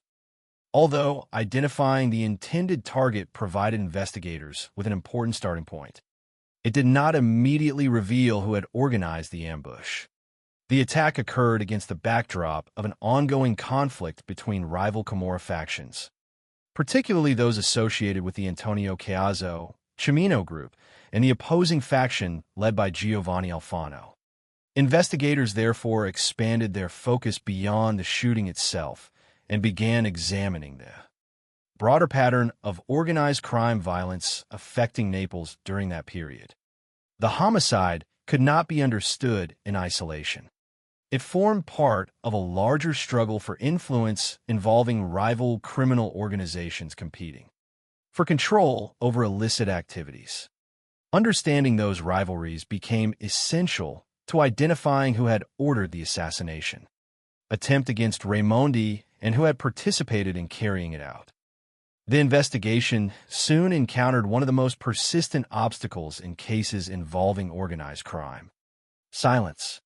The long-standing code, known as Omerta, discouraged cooperation with authorities and often prevented witnesses or individuals connected to criminal networks from providing useful information, even when people possessed valuable knowledge. Fear of retaliation could outweigh any willingness to speak. This culture of silence had frustrated countless previous investigations into Camorra activity, and the murder of Silvia Ruotolo proved no exception. Detectives could reconstruct what had happened on the street, but determining who had planned the attack required penetrating networks specifically designed to conceal responsibility. The complexity of those networks meant that progress was measured not in days or weeks, but in years. Despite these obstacles, investigators continued assembling evidence through multiple avenues. Witness testimony remained important, but represented only one component of the broader inquiry. Detectives also examined intelligence concerning rival Camorra clans, reviewed information from previous investigations, and sought to identify relationships among suspected participants. Every confirmed fact had to fit within the larger picture of the feud between the competing groups. The objective was not merely to identify the individuals who had pulled the triggers, but also to establish how the attack had been organized, who had supported it, and who had issued the orders behind it. Organized crime investigations frequently require authorities to move beyond the immediate perpetrators toward those responsible for planning and directing criminal acts. In Silvia Ruotolo's case, that broader approach became indispensable. One limitation facing investigators reflected the technological realities of the late 1990s. Surveillance systems were far less widespread than they would become in later decades. Modern investigations often rely heavily on extensive networks of security cameras capable of tracing vehicles or identifying suspects across multiple locations. In 1997, such resources were comparatively limited. As a result, investigators depended more heavily upon physical evidence, eyewitness accounts, intelligence gathered during previous anti-mafia operations, and information obtained from individuals familiar with Camorra activities. This made the investigation both slower and more dependent upon cooperation from sources capable of explaining the internal dynamics of the criminal organizations involved. For a considerable period, the case advanced only gradually. Each new lead required verification. Every statement had to be compared against existing evidence. Detectives could not rely upon assumptions, particularly in an investigation involving multiple criminal factions whose members often attempted to mislead authorities or conceal their own roles. Establishing criminal responsibility required evidence capable of withstanding years of judicial scrutiny. The importance of accuracy became even greater because the case had attracted widespread public attention. The death of an innocent teacher in front of her children had transformed the investigation into a matter of national significance. Authorities faced considerable pressure to identify those responsible. Yet they also had to ensure that every conclusion rested upon reliable evidence rather than speculation. The investigation eventually reached its most significant turning point through the cooperation of individuals who had once belonged to the criminal world itself. Within Italian anti-mafia investigations, such cooperating witnesses are commonly referred to as pentiti, former participants who decide to provide information to judicial authorities. Their testimony has often played a decisive role in dismantling organized crime networks because they possess direct knowledge unavailable through ordinary investigative methods. In the Silvia Ruotolo case, one of the most consequential figures to emerge was Rosario Privado. Privado represented a particularly striking example of divided loyalties. He was a police officer who had simultaneously collaborated with the Camorra His position gave his later cooperation exceptional significance because he possessed knowledge, extending beyond that of an ordinary participant. After his arrest, Privado chose to become a cooperating witness. His decision marked a critical breakthrough in the investigation. According to the available information, he provided detailed testimony describing the ambush, identifying the participants involved, and explaining their respective roles in organizing and carrying out the attack. His statements helped investigators reconstruct not merely the shooting itself, but the structure behind it. The value of Privado's testimony lay in its ability to connect individual pieces of evidence that had previously remained isolated. Physical evidence established that a coordinated attack had occurred. Witnesses described armed men emerging from a vehicle and opening fire. Intelligence concerning Camorra rivalries suggested a motive centered on eliminating Salvatore Raimondi. Privado's cooperation allowed investigators to link those separate elements into a coherent account of responsibility. His testimony clarified who had participated, how the operation had been organized, and how different members contributed to the execution of the ambush. Although investigators continued verifying every aspect of his statements against other available evidence, his cooperation significantly accelerated progress in identifying those responsible. Armed with this expanding body of evidence, investigators gradually reconstructed the hierarchy of responsibility behind the attack. Their inquiry extended beyond the two gunmen visible to eyewitnesses. Organized criminal operations rarely depend upon shooters alone. Planning, transportation, surveillance, logistical support, and leadership all contribute to the execution of an assassination. The investigation, therefore, identified multiple categories of participants, including the individuals who fired the weapons, those who assisted the operation, the driver responsible for transporting the attackers, and those who organized and authorized the ambush. This broader reconstruction reflected an essential principle in combating organized crime. Responsibility extends beyond the person who physically commits the violent act to everyone who knowingly contributes to its execution. Among those ultimately identified was Mario Cirbone, who had served as the driver supporting the attackers during the ambush. His role demonstrated that even participants who never fired a weapon could bear significant criminal responsibility when assisting a planned assassination. Investigators concluded that the attack depended upon coordinated action involving multiple individuals rather than isolated gunmen acting independently. By tracing each participant's role, authorities transformed what had initially appeared to be a chaotic burst of violence into a carefully organized criminal operation with defined responsibilities assigned to different members. Even as the investigation progressed, one reality remained painfully clear. Every new piece of evidence confirmed that Silvia Ruotolo had simply been in the wrong place at the wrong moment. Nothing uncovered during the inquiry altered that conclusion. Every witness statement, every forensic examination, every intelligence report, and every cooperating testimony reinforced the same fundamental truth. The attack had been directed at Salvatore Raimondi. Silvia's death resulted entirely from the attacker's willingness to fire indiscriminately in a neighborhood filled with civilians. That conclusion would ultimately shape not only the criminal proceedings, but also the lasting public memory of the case.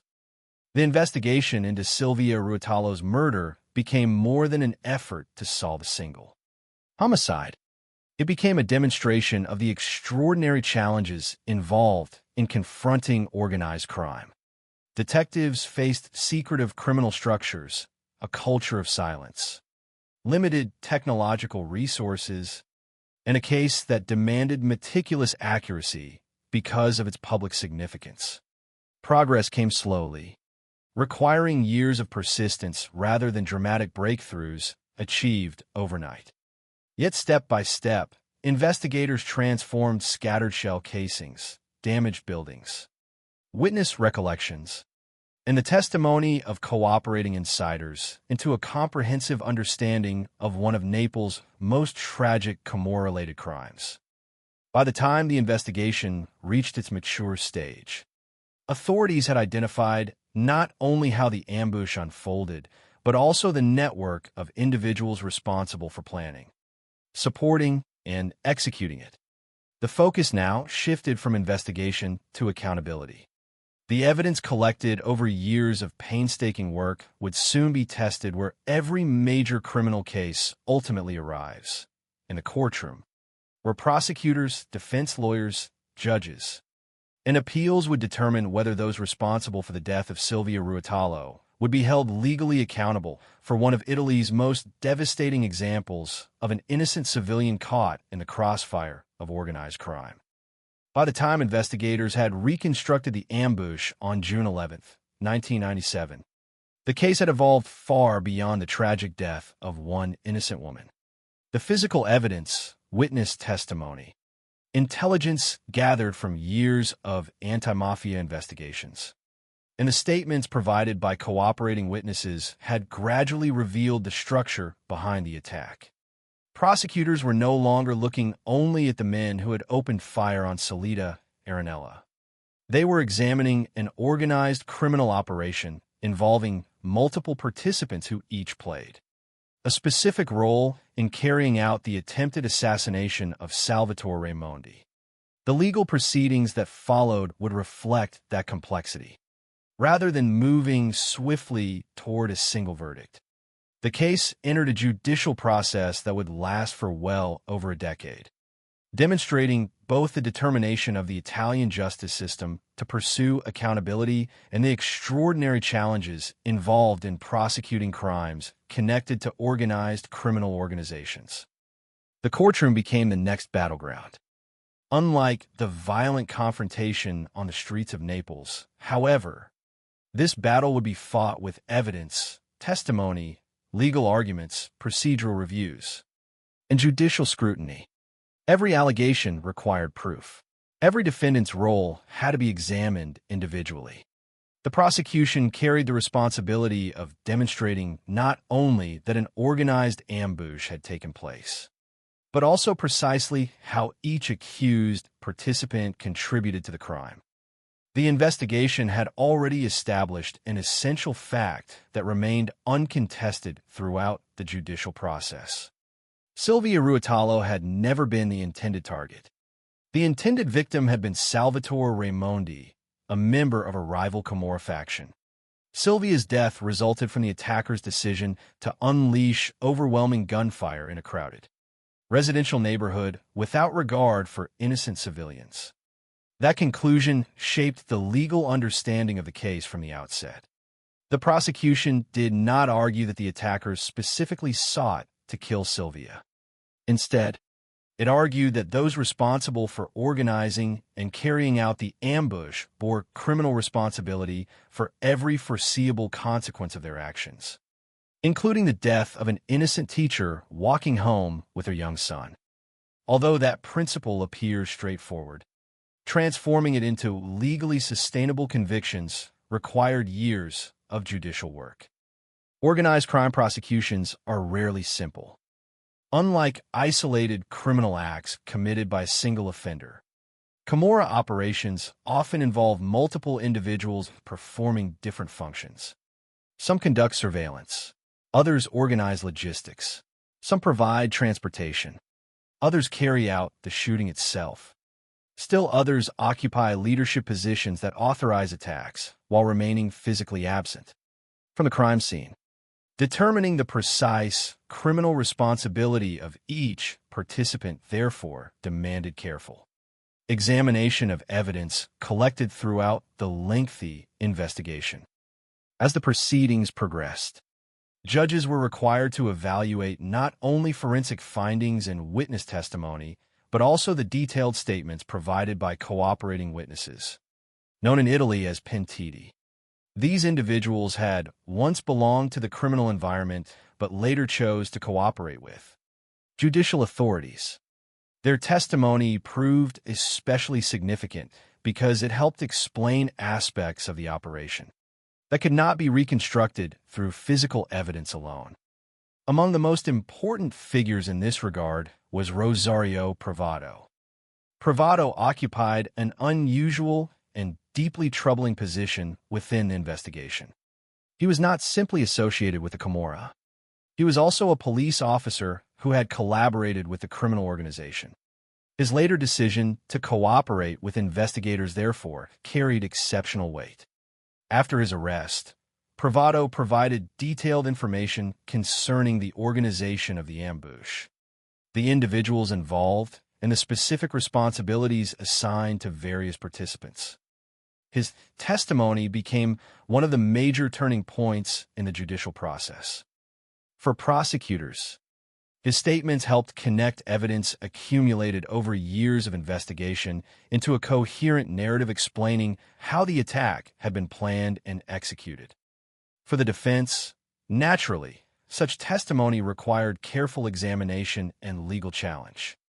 The courts therefore devoted considerable attention to evaluating both the content and credibility of the evidence presented. This careful scrutiny contributed to the lengthy duration of the proceedings. The Silvia Ruotolo case did not conclude after a single trial.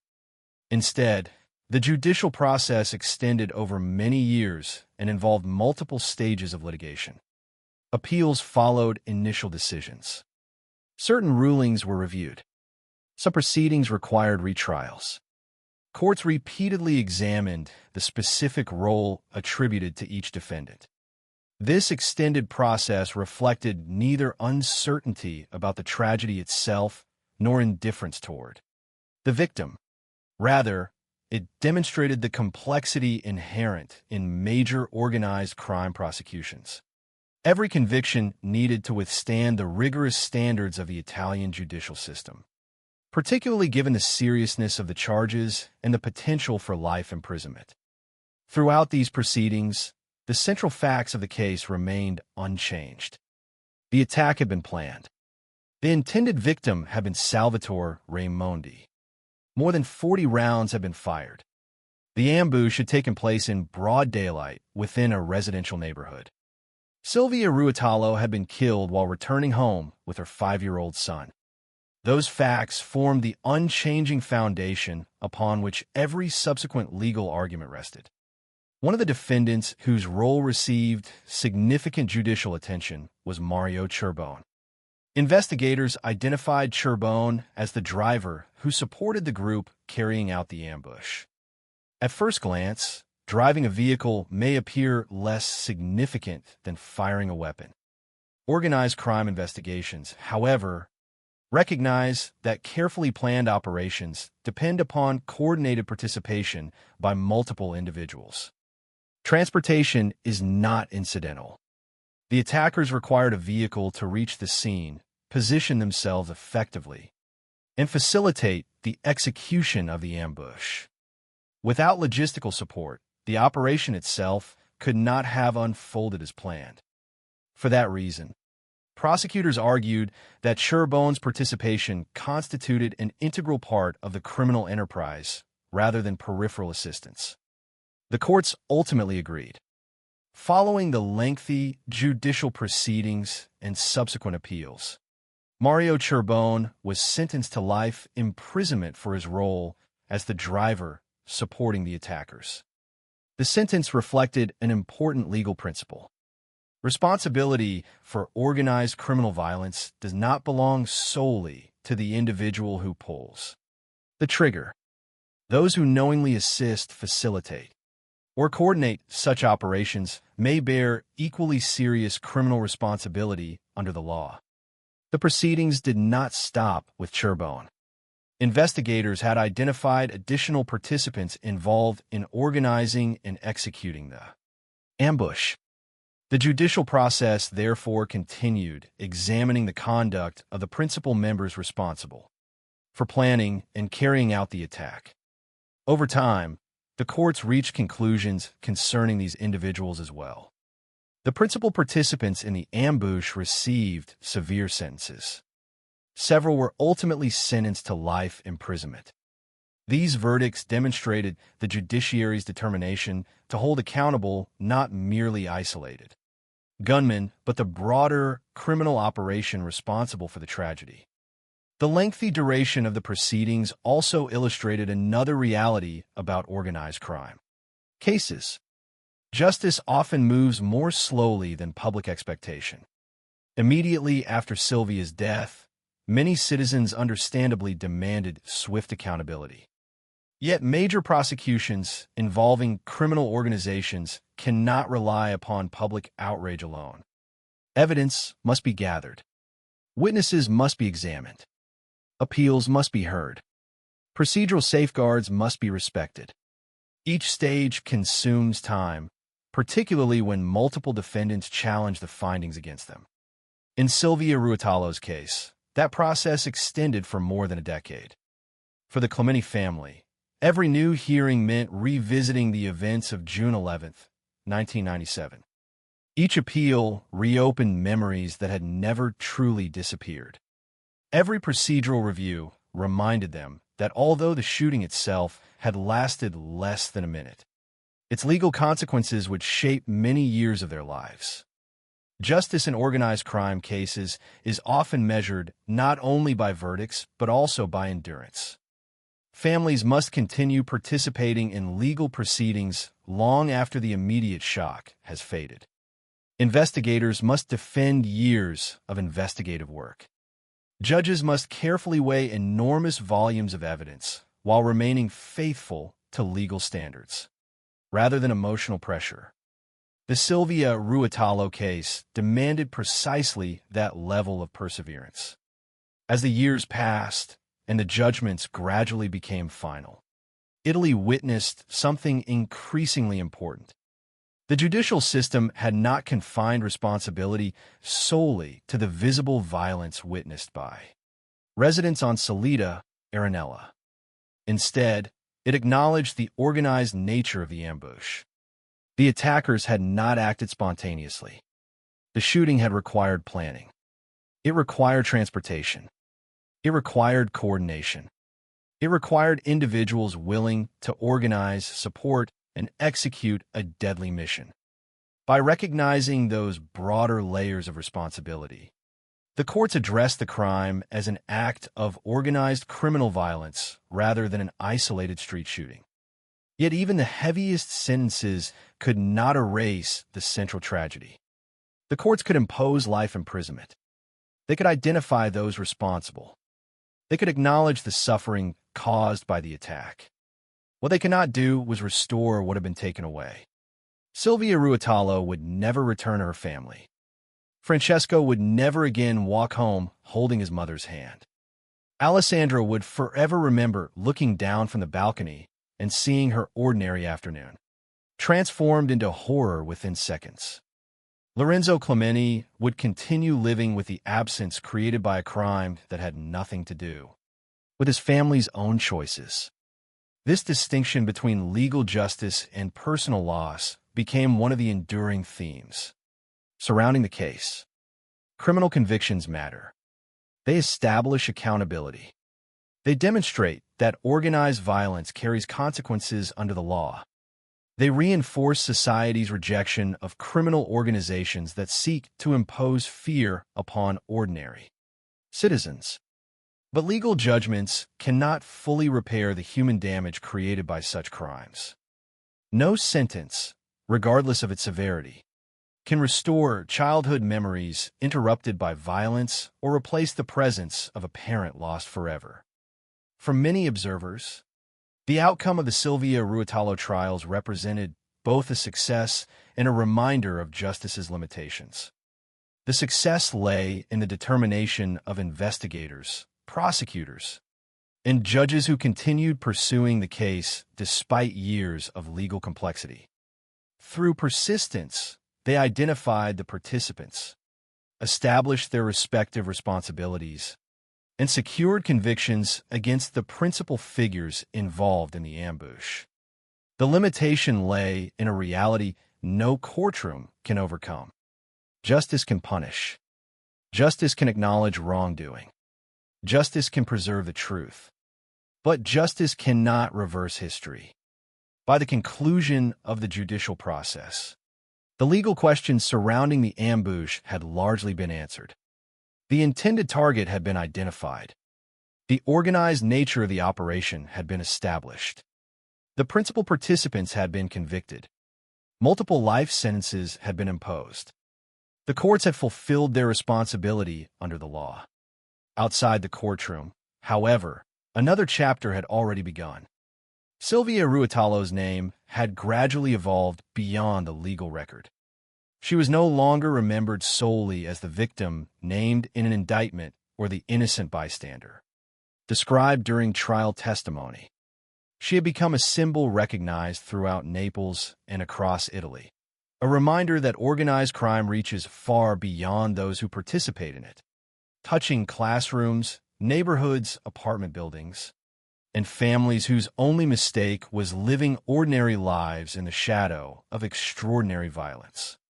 The final verdicts closed the judicial proceedings. They did not close the story. The legacy of Sylvia Ruotolo would continue to grow long after the courtroom doors had closed, carried forward not by the names of those convicted, but by the determination of her family and her community to ensure that innocent victims of the Camorra would never be forgotten. When the final verdicts had been delivered and the lengthy judicial proceedings had finally reached their conclusion, the legal chapter of the Sylvia Ruotolo case came to an end. The investigation had established that the ambush on June 11, 1997, was a planned Camorra attack aimed at Salvatore Raimondi. The courts had examined years of evidence, reviewed appeals, evaluated the testimony of cooperating witnesses, and ultimately imposed severe sentences, including multiple life imprisonments for key participants. From a legal perspective, responsibility had been assigned.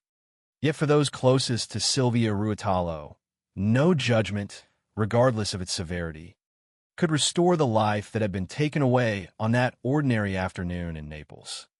The conclusion of the trial, therefore, marked not an ending, but the beginning of another story, one centered not on the perpetrators, but on the family that remained behind and on a city determined that an innocent victim would never be forgotten.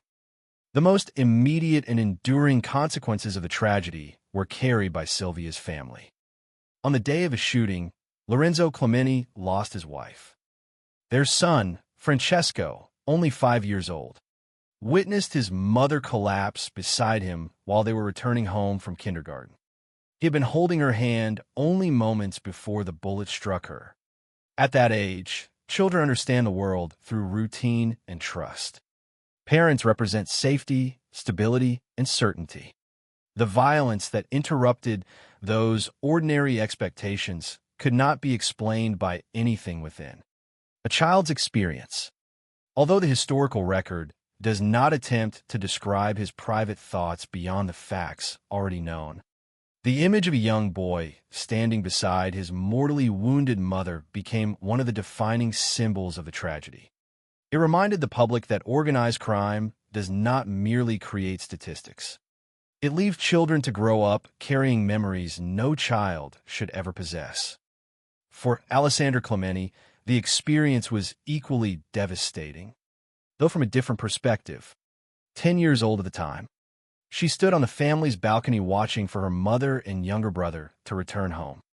Instead of welcoming them through the apartment door, she witnessed the attack unfold beneath her.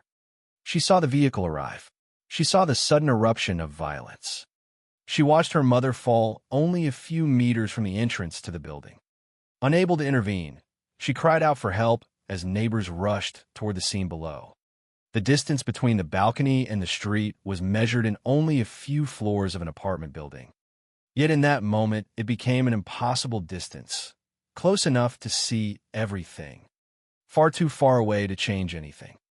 For many families, such an experience might have become a reason to abandon the city where the tragedy occurred. Naples had witnessed years of violence connected to Camorra rivalries, and leaving might have seemed the simplest path toward beginning a new life elsewhere. Yet Sylvia Ruotolo's family chose another direction. Rather than allowing fear to define the future, they became increasingly involved in ensuring that Sylvia's death would carry meaning beyond the courtroom. Their commitment reflected a determination that innocent victims should never disappear into the background of organized crime history, overshadowed by the notoriety of those who committed the violence. Among the most visible expressions of that determination came through Alessandra Clementi herself. As she grew older, she chose to enter public life in Naples. Her decision was deeply connected to the events she had witnessed as a child. Rather than allowing the memory of June 11th, 1997, to remain solely a personal tragedy, she viewed it as a motivation for civic engagement. Her work focused on education, young people, and social initiatives intended to strengthen communities and reduce the influence of organized crime. In doing so, she transformed personal loss into public service, carrying forward the values associated with her mother's life rather than allowing the violence of that afternoon to define the family's legacy. This transformation illustrates one of the most remarkable aspects of the Sylvia Ruotolo case. The Camorra ambush sought to eliminate a rival criminal figure. Instead, it unintentionally created one of the strongest civilian symbols in Italy's continuing struggle against organized crime.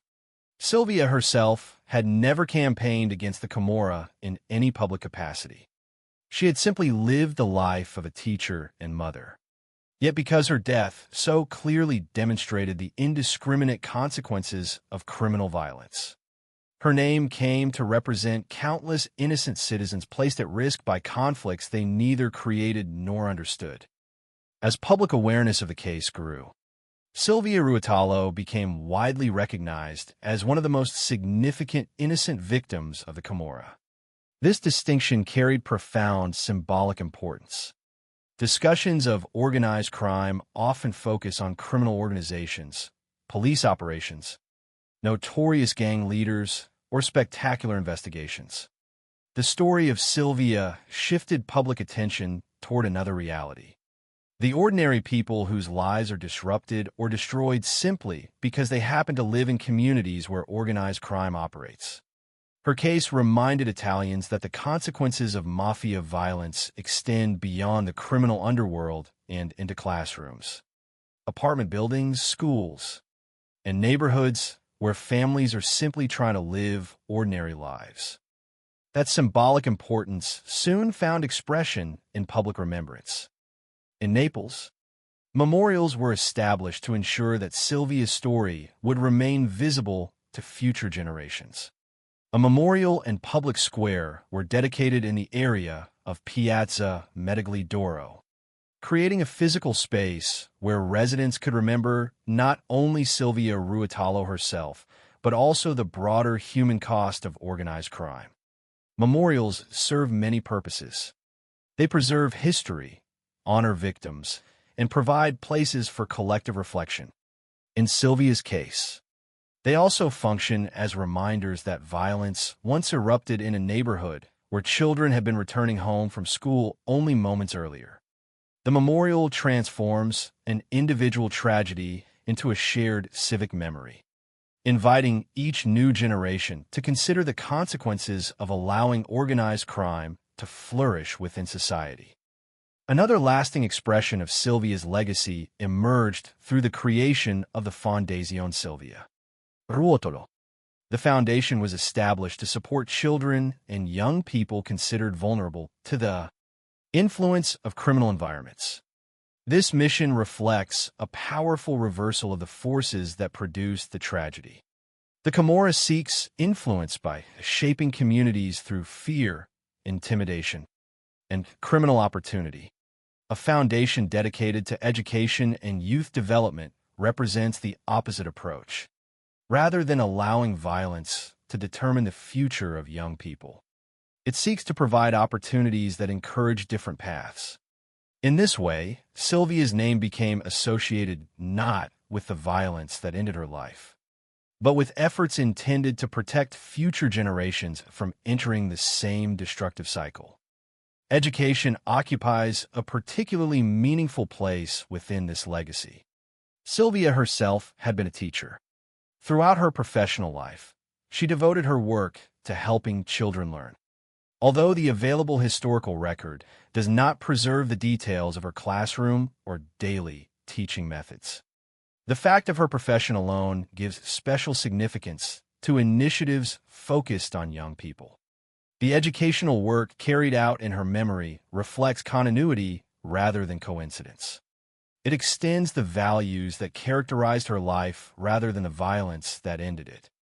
Every year, on June 11th, Naples pauses to remember. Annual commemorations bring together representatives of local government, law enforcement, and ordinary citizens. These ceremonies are not celebrations of a criminal investigation or reminders of the notoriety of the perpetrators. Instead, they are acts of remembrance centered on an innocent woman whose death transformed public understanding of organized crime's impact upon civilians. Such commemorations acknowledge that justice extends beyond courtrooms. Remembering victims publicly affirms that their lives continue to matter long after legal proceedings have concluded. The participation of public institutions in these annual ceremonies carries symbolic significance as well. Law enforcement officers, civic leaders, and community members stand together not because the tragedy can be undone, but because remembering innocent victims reinforces society's collective rejection of organized criminal violence. The ceremonies remind residents that the city belongs to its citizens rather than to those who seek control through intimidation and fear. Over time, Sylvia Ruotolo's story also became part of educational initiatives throughout Italy. Schools, civic organizations, and anti-mafia programs have continued to refer to her case when discussing the human consequences of organized crime. The reason is straightforward. Few cases illustrate the indiscriminate nature of mafia violence more clearly than that of a teacher killed while walking her young son home from kindergarten. Her story requires no embellishment. The facts themselves communicate the lesson with painful clarity. Violence directed at criminal rivals does not remain confined to those rivals. Once firearms are used in crowded public spaces, every nearby resident becomes vulnerable. This broader educational role ensures that Sylvia's memory continues serving a public purpose. Young people learning about organized crime encounter not only the names of criminal organizations and their leaders, but also the stories of ordinary citizens whose lives were irreversibly changed. Such education emphasizes responsibility, civic participation, and the importance of protecting communities from criminal influence, rather than allowing fear to dominate the narrative. Sylvia's legacy encourages reflection on the value of law, education, and public engagement. Looking back across the events of June 11th, 1997, one detail remains almost impossible to ignore. The tragedy unfolded within less than 1 minute. The walk home from kindergarten should have ended with a mother opening the door to her apartment, while her children followed inside. Instead, more than 40 rounds were fired into a residential street. A criminal target was attacked. A university student was wounded. Another member of the targeted group was injured. And a completely innocent teacher lost her life while holding her son's hand. Everything that followed, the investigation, the years of courtroom proceedings, the convictions, the appeals, the memorials, the foundation, and the annual commemorations grew from those few irreversible seconds. The story therefore begins and ends in the same place. It begins on an ordinary afternoon in Arenella. Children leave school. Parents walk home. A daughter waits on a balcony. A mother holds her son's hand. Nothing appears unusual. Nothing suggests that history is about to intervene. Then organized crime crosses into ordinary life without warning. Sylvia Ruotolo never sought public recognition. She never expected her name to become associated with Italy's struggle against the Camorra. She simply lived as a teacher devoted to her profession and as a mother devoted to her family. Yet because her death so clearly exposed the human cost of organized criminal violence, her story has endured for decades. It continues to remind Italy that the victims of mafia conflicts are not limited to those who participate in them. They include neighbors, parents, children, students, teachers, and families whose lives intersect with violence through nothing more than chance. In the end, the most powerful legacy of Silvia Ruotolo is not found in the names of those convicted for the ambush, nor in the legal documents produced during years of judicial proceedings. It is found in the determination of a family that refused to allow tragedy to become silence, in the creation of institutions dedicated to protecting young people, in annual ceremonies that preserve public memory, and in the continuing recognition that every innocent life deserves to be remembered. On June 11th each year, Naples remembers more than a crime. It remembers a woman who should have reached her front door. It remembers 2 children whose lives changed forever within seconds. It remembers that organized crime measures success through fear, while society measures strength through memory, justice, education, and the refusal to forget those who never chose to become part of its violence. And because of that remembrance, Silvia Ruotolo's story continues to speak long after the gunfire that claimed her life has faded into history.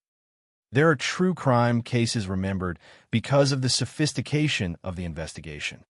Others become famous because of the notoriety of the offenders or the complexity of the courtroom. Battles that follow. The story of Silvia Ruotolo endures for a different reason. Decades after the events of June 11th, 1997, people continue to remember her not because she belonged to the world of organized crime, but because she never did. Her life and death have become a reminder that the consequences of criminal violence are often measured not only by the identities of those who pull the trigger or those they intend to kill, but also by the ordinary people whose futures are permanently altered simply because they happen to be nearby. Looking back at the events as a whole, the facts remain remarkably straightforward. Silvia Ruotolo, a 39-year-old teacher, collected her 5-year-old son Francesco from kindergarten and walked toward the family's apartment on Salita Arenella in Naples. At the same time, rival Camorra factions were pursuing their own violent conflict. The intended target of the ambush was Salvatore Raimondi, a member of an opposing group. Armed men arrived, opened fire in broad daylight, and discharged more than 40 rounds in less than a minute. Raimondi was struck. Another member of his group was injured. A university student passing through the area was wounded in the shoulder. Silvia, entirely unrelated to the criminal conflict, was fatally shot in the temple only a few meters from her home while her son stood beside her. Her daughter Alessandra witnessed the entire attack from the balcony above. Those facts never changed throughout the investigation, the trials, or the years that followed. The legal process eventually identified the participants responsible for organizing and carrying out the ambush. The investigation benefited from years of patient work, the examination of witness testimony, and the cooperation of former participants who chose to assist the authorities. The judicial proceedings extended over many years, including appeals and repeated examinations of the roles played by different defendants. Ultimately, key participants received severe punishments, including multiple life sentences. From a perspective of the legal system, accountability had been established. The courts fulfilled their role by determining responsibility according to the evidence presented. Yet the significance of the case cannot be measured only through legal outcomes.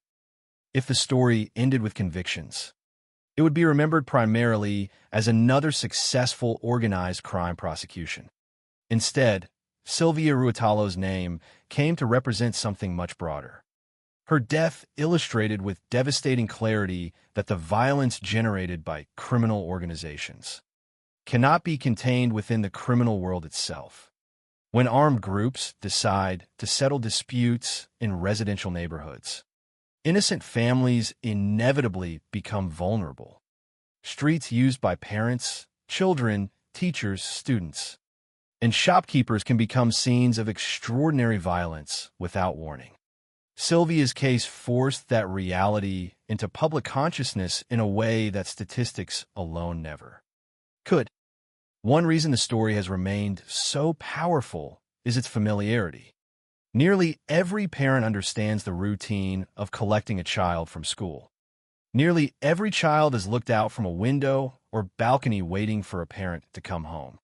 Nearly every family recognizes the comfort of ordinary daily habits repeated without a second thought. These routines create the rhythm of everyday life. On June 11th, 1997, that rhythm was interrupted not because Sylvia or her family made a dangerous choice, but because organized crime ignored the boundary between its own conflicts and the lives of ordinary citizens. The image of Francesco standing beside his mother after she had been struck continues to symbolize the innocence destroyed by violence that was never directed at him or his family. Equally unforgettable is the image of Alessandra watching from above, helpless as events unfolded beneath the family balcony. Those moments explain why the case continues to occupy an important place in public memory. They remind us that behind every investigation are people whose lives continue long after police. Officers leave the crime scene and courtrooms deliver their judgments. The years following the tragedy demonstrated another important lesson. Sylvia's family chose not to allow her memory to disappear into a legal archive. Through public remembrance, civic engagement, educational initiatives, and the creation of the Fondazione Silvia Ruotolo, her name became associated with hope rather than fear. Instead of allowing organized crime to define the meaning of June 11th, her family and community transformed that date into an opportunity to remember innocent victims and to encourage future generations to reject violence and criminal influence. Alessandra Clementi's decision to dedicate herself to public service reflected that same determination. Having witnessed the murder of her mother as a child, she later devoted herself to issues involving education, young people, and community life in Naples. Her path demonstrated that personal tragedy need not lead only to silence or withdrawal. While nothing could erase the events of 1997, the family's continued public commitment ensured that Sylvia's legacy would be connected to civic responsibility rather than to the criminal ambitions of those who caused her death. Today, memorials, annual commemorations on June 11th, and educational activities continue to preserve Silvia Ruotolo's memory. These acts of remembrance do more than honor one individual. They remind society that every innocent victim represents a life interrupted, a family forever changed, and a community challenged to protect the values that organized crime seeks to undermine. Memory itself becomes a form of resistance, ensuring that the names of innocent victims are remembered for their humanity rather than overshadowed by the notoriety of those responsible for their suffering. In the end, the story of Silvia Ruotolo is not one of revenge, nor is it a story that glorifies the violence of the Camorra. It is the story of an ordinary woman whose life reflected the quiet responsibilities shared by countless parents and teachers. It is the story of a family forced to endure unimaginable loss because others chose to settle criminal disputes in a public street. It is also the story of a community that refused to let that loss become meaningless. The final lesson of this case is perhaps its simplest. Organized crime often seeks power through fear, believing that violence can control neighborhoods and silence communities. Silvia Ruotolo's legacy demonstrates the opposite. Her name continues to be remembered not because violence succeeded, but because people chose to remember the victim rather than celebrate the perpetrators. In doing so, they transformed one of Naples' darkest afternoons into an enduring reminder of the importance of justice, civic courage, education, and the value of every ordinary life. More than 2 decades have passed since the afternoon when Silvia Ruotolo walked home with her young son and became one of the most recognizable innocent victims of Camorra violence in Italy. Time has changed many things in Naples.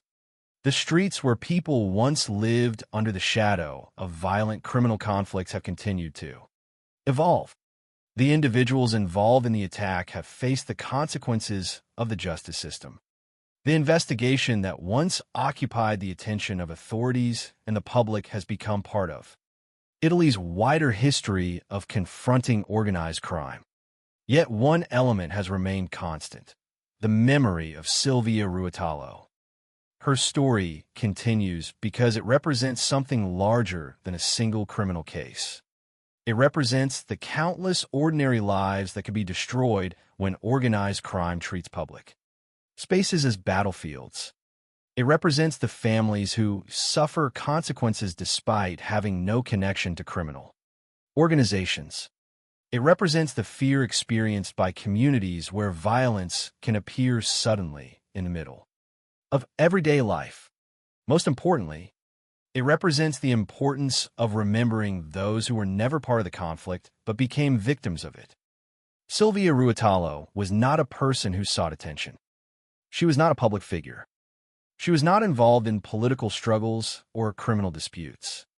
She was a teacher, a wife, and a mother. Her world was defined by the responsibilities shared by millions of people, caring for her children, working, returning home, and maintaining the ordinary routines that create family life. The tragedy of her death lies precisely in that contrast. A woman whose life was built around education and family was taken away by a conflict created by people pursuing power through violence. That contrast became central to how Italy remembered her. The Camorra attack on Salita Arenella was intended to send a message between rival criminal groups. In a logic of organized crime, violence is often used as a tool to eliminate opponents and demonstrate strength. But the death of Silvia Ruotolo revealed another truth. Such violence does not remain controlled by those who initiate it.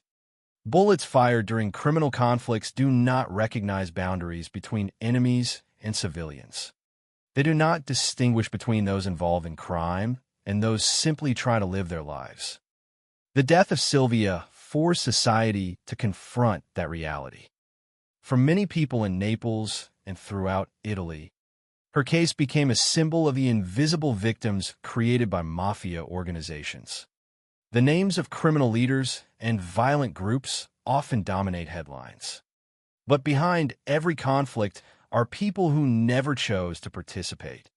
Silvia's story redirected attention toward those forgotten victims, the citizens who become casualties of criminal wars despite having no role in them. Her memory also became connected with the responsibility of future generations.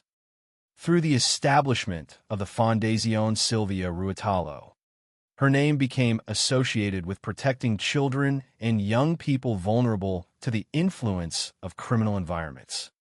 This was especially meaningful because Silvia herself had dedicated her life to education. The Foundation's mission reflected a belief that communities can fight criminal influence not only through law enforcement, but also through opportunity, education, and social support. This approach represents a different vision of how society responds to organized crime. The Camorra attempts to create influence through fear and control. Education attempts to create influence through knowledge and possibility. Criminal organizations seek to convince young people that violence and illegal power are paths toward survival or respect. Initiatives created in Silvia's memory seek to show that another future is possible. The importance of this message is particularly powerful because young people are often among the most affected by environments shaped by organized crime. Children who grow up surrounded by violence may begin to see it as normal. They may believe that criminal structures are unavoidable parts of their communities. Remembering victims like Sylvia Ruotolo challenges that idea. Her story demonstrates the human cost of allowing criminal organizations to define public life. Every annual commemoration held on June 11th carries this message forward. The ceremonies are not simply acts of mourning. They are acts of collective responsibility. When citizens, public officials, and law enforcement representatives gather to remember Sylvia, they reaffirm that innocent victims will not be reduced to forgotten names in old case files. They acknowledge that justice is not complete when sentences are handed down. Justice also requires memory.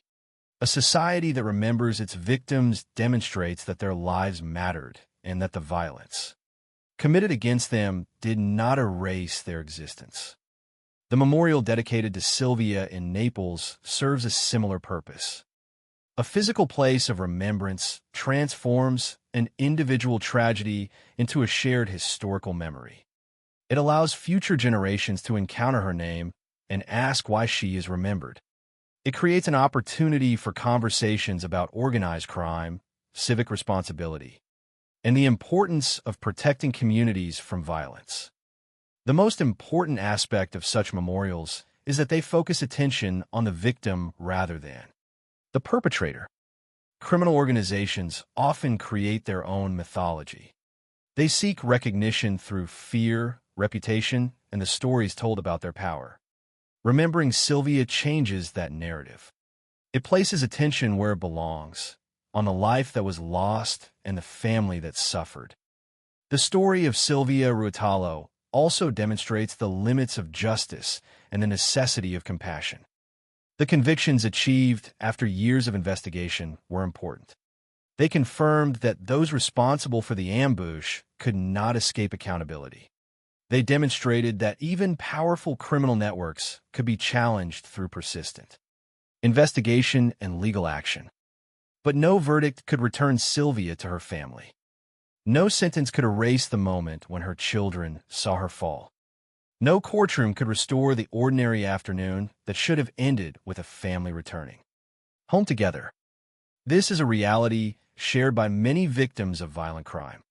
Legal justice answers questions of responsibility, but emotional wounds often remain long after the legal process concludes.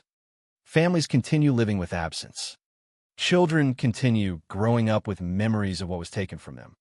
Communities continue carrying the impact of violence long after the physical evidence disappears.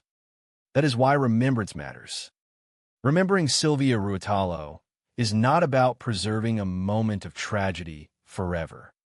It is about recognizing the value of the life that existed before the tragedy.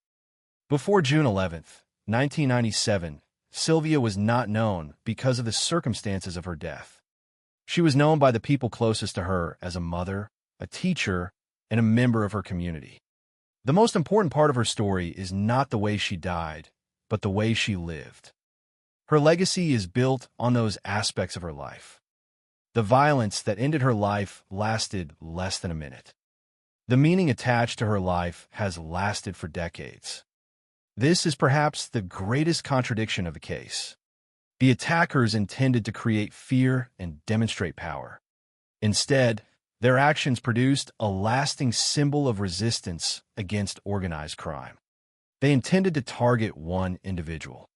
Instead, they caused a tragedy that led an entire city to reflect on the consequences of criminal violence. The name Sylvia Ruotolo now represents a different kind of strength. Not the strength of weapons. Not the strength of intimidation. Not the strength claimed by criminal organizations. It represents the strength of memory. The strength of families who continue forward despite unbearable loss. The strength of communities that refuse to accept violence as normal. The strength of institutions and citizens who believe that education, justice, and civic responsibility can create a different future. In the history of the Camorra, there are many stories of violence. There are names associated with criminal organizations, conflicts, and illegal power struggles. But among those stories, the name Silvia Ruotolo occupies a unique place because it reminds people of what those conflicts truly cost. They cost a mother her life. They cost children their sense of security. They cost a family the future they should have shared. They cost a community another reminder that organized crime harms far more people than those directly involved in it. And that is why the story of Silvia Ruotolo continues to be told. Not because she was connected to the world that took her life, but because she represented everything that world threatened. A peaceful home, a child's trust, a parent's love, an ordinary walk through a familiar neighborhood, a normal afternoon that should have ended quietly. Instead, it became a moment remembered throughout Italy. The final image of Silvia Ruotolo is not the violence that surrounded her. It is the life that existed before it. A teacher who cared for children, a mother who held her son's hand, a woman returning home. And decades later, she remains a reminder that behind every statistic of organized crime is a human being whose story deserves to be remembered. Every true crime case leaves behind traces. Some remain in official documents, court records, and investigative files. Others survive through memories passed from one generation to another. The story of Silvia Ruotolo belongs to the second category. It is remembered not only because of the violence that took place on June 11th, 1997, but because of the life that was interrupted and the questions her death forced society to confront. How does a community respond when ordinary citizens become victims of conflicts they never chose? How does a family rebuild after losing someone in an act of violence that was never directed at them? And how can a society ensure that innocent victims are remembered not as numbers, but as human beings? The answer found in Naples was remembrance. Silvia Ruotolo's name became connected with the idea that victims of organized crime must remain at the center of public memory. For years, discussions surrounding the Camorra had often focused on criminal groups, rival factions, arrests, and violent conflicts. Those stories were important for understanding the mechanisms of organized crime, but they could sometimes overshadow the people whose lives were destroyed by those conflicts. Silvia's case changed that perspective. Her death showed that behind every criminal war are families who suffer consequences they never caused. She became a symbol because her story was so painfully ordinary. On the day she died, Silvia was not doing anything unusual. She was not entering a dangerous situation. She was not involved in a confrontation. She was simply completing one of the most familiar responsibilities of family life, picking up her child from school and bringing him home. That simple act became one of the most tragic examples of how criminal violence can invade everyday existence. The significance of her case does not come from complexity or mystery. It comes from the complete absence of any connection between the victim and the conflict that killed her. The investigation determined that the attackers were pursuing Salvatore Raimondi, a member of a rival Camorra faction. Silvia was not a participant, not an associate, and not a person connected to the criminal world. She became a victim because the attackers chose to carry out a violent assassination in a populated neighborhood where innocent people were present. That reality became the central message of her legacy. Organized crime often attempts to create the illusion that violence is controlled, that only those involved in criminal conflicts are at risk. The death of Silvia Ruotolo destroyed that illusion. Her story demonstrated that when armed groups decide to use public streets as places of conflict, everyone nearby becomes vulnerable. The consequences cannot be limited to those whom criminals consider enemies. A mother walking home with her child can become a victim. A student passing through the area can become a victim. A family waiting at home can become a victim. The entire community can become a victim. This understanding explains why Sylvia's story has continued to be discussed in Italy long after the conclusion of the legal proceedings. The case also represents the importance of courage after tragedy. Following Sylvia's death, her family faced a reality that could never be changed. The courtroom process could identify those responsible, but could not restore the years lost or remove the memories of that afternoon. Yet instead of allowing the tragedy to become only a personal wound, the family helped transform Sylvia's memory into something meaningful for society. The actions taken in her name demonstrated that victims of organized crime can continue to influence the world even after their lives have been taken away. The creation of the Fondazione Silvia Ruotolo represented one of the strongest examples of this transformation. The foundation's focus on children and young people reflected a belief that communities must protect future generations from the influence of criminal organizations. This mission carried special significance because Sylvia herself had been a teacher. Her professional life had been connected to education and the development of children, and her legacy continued that same direction. The Foundation's existence sends a message opposite to that of criminal organizations. Where criminal groups attempt to create control through fear, education creates possibilities. Where organized crime attempts to limit the future of young people, education attempts to expand it. Where violence attempts to silence communities, memory and civic engagement attempt to strengthen them. This contrast is one of the most important elements of Silvia Ruotolo's story. Her killers created a tragedy. Her family and community created a legacy. That difference defines how she is remembered. The public commemorations held each year on June 11th continue this process of remembrance. These ceremonies represent more than an anniversary of a tragic event. They are moments when Naples recognizes the human consequences of organized crime and reaffirms the importance of defending ordinary citizens from criminal violence. The presence of institutions, law enforcement representatives, and community members during these commemorations reflects a collective acknowledgement that justice is not only about punishment. It is also about remembering. A society that remembers its victims refuses to allow violence to erase them. A society that remembers also teaches future generations what must never be accepted as normal. The memorials dedicated to Sylvia serve the same purpose. They provide a physical reminder that the street where violence occurred was not merely a crime scene. It was a place where people lived their lives. It was part of a neighborhood where children went to school, parents returned home, and families built their daily routines. This distinction is important because crime scenes are often reduced to locations marked by violence. But before they became associated with tragedy, they were ordinary places filled with ordinary lives. Salita Arenella was not defined by the shooting alone. It was also the place where Sylvia lived, the place where she raised her children, the place where neighbors knew her, the place where a community lost one of its own. Remembering that humanity prevents victims from becoming only names connected to crimes.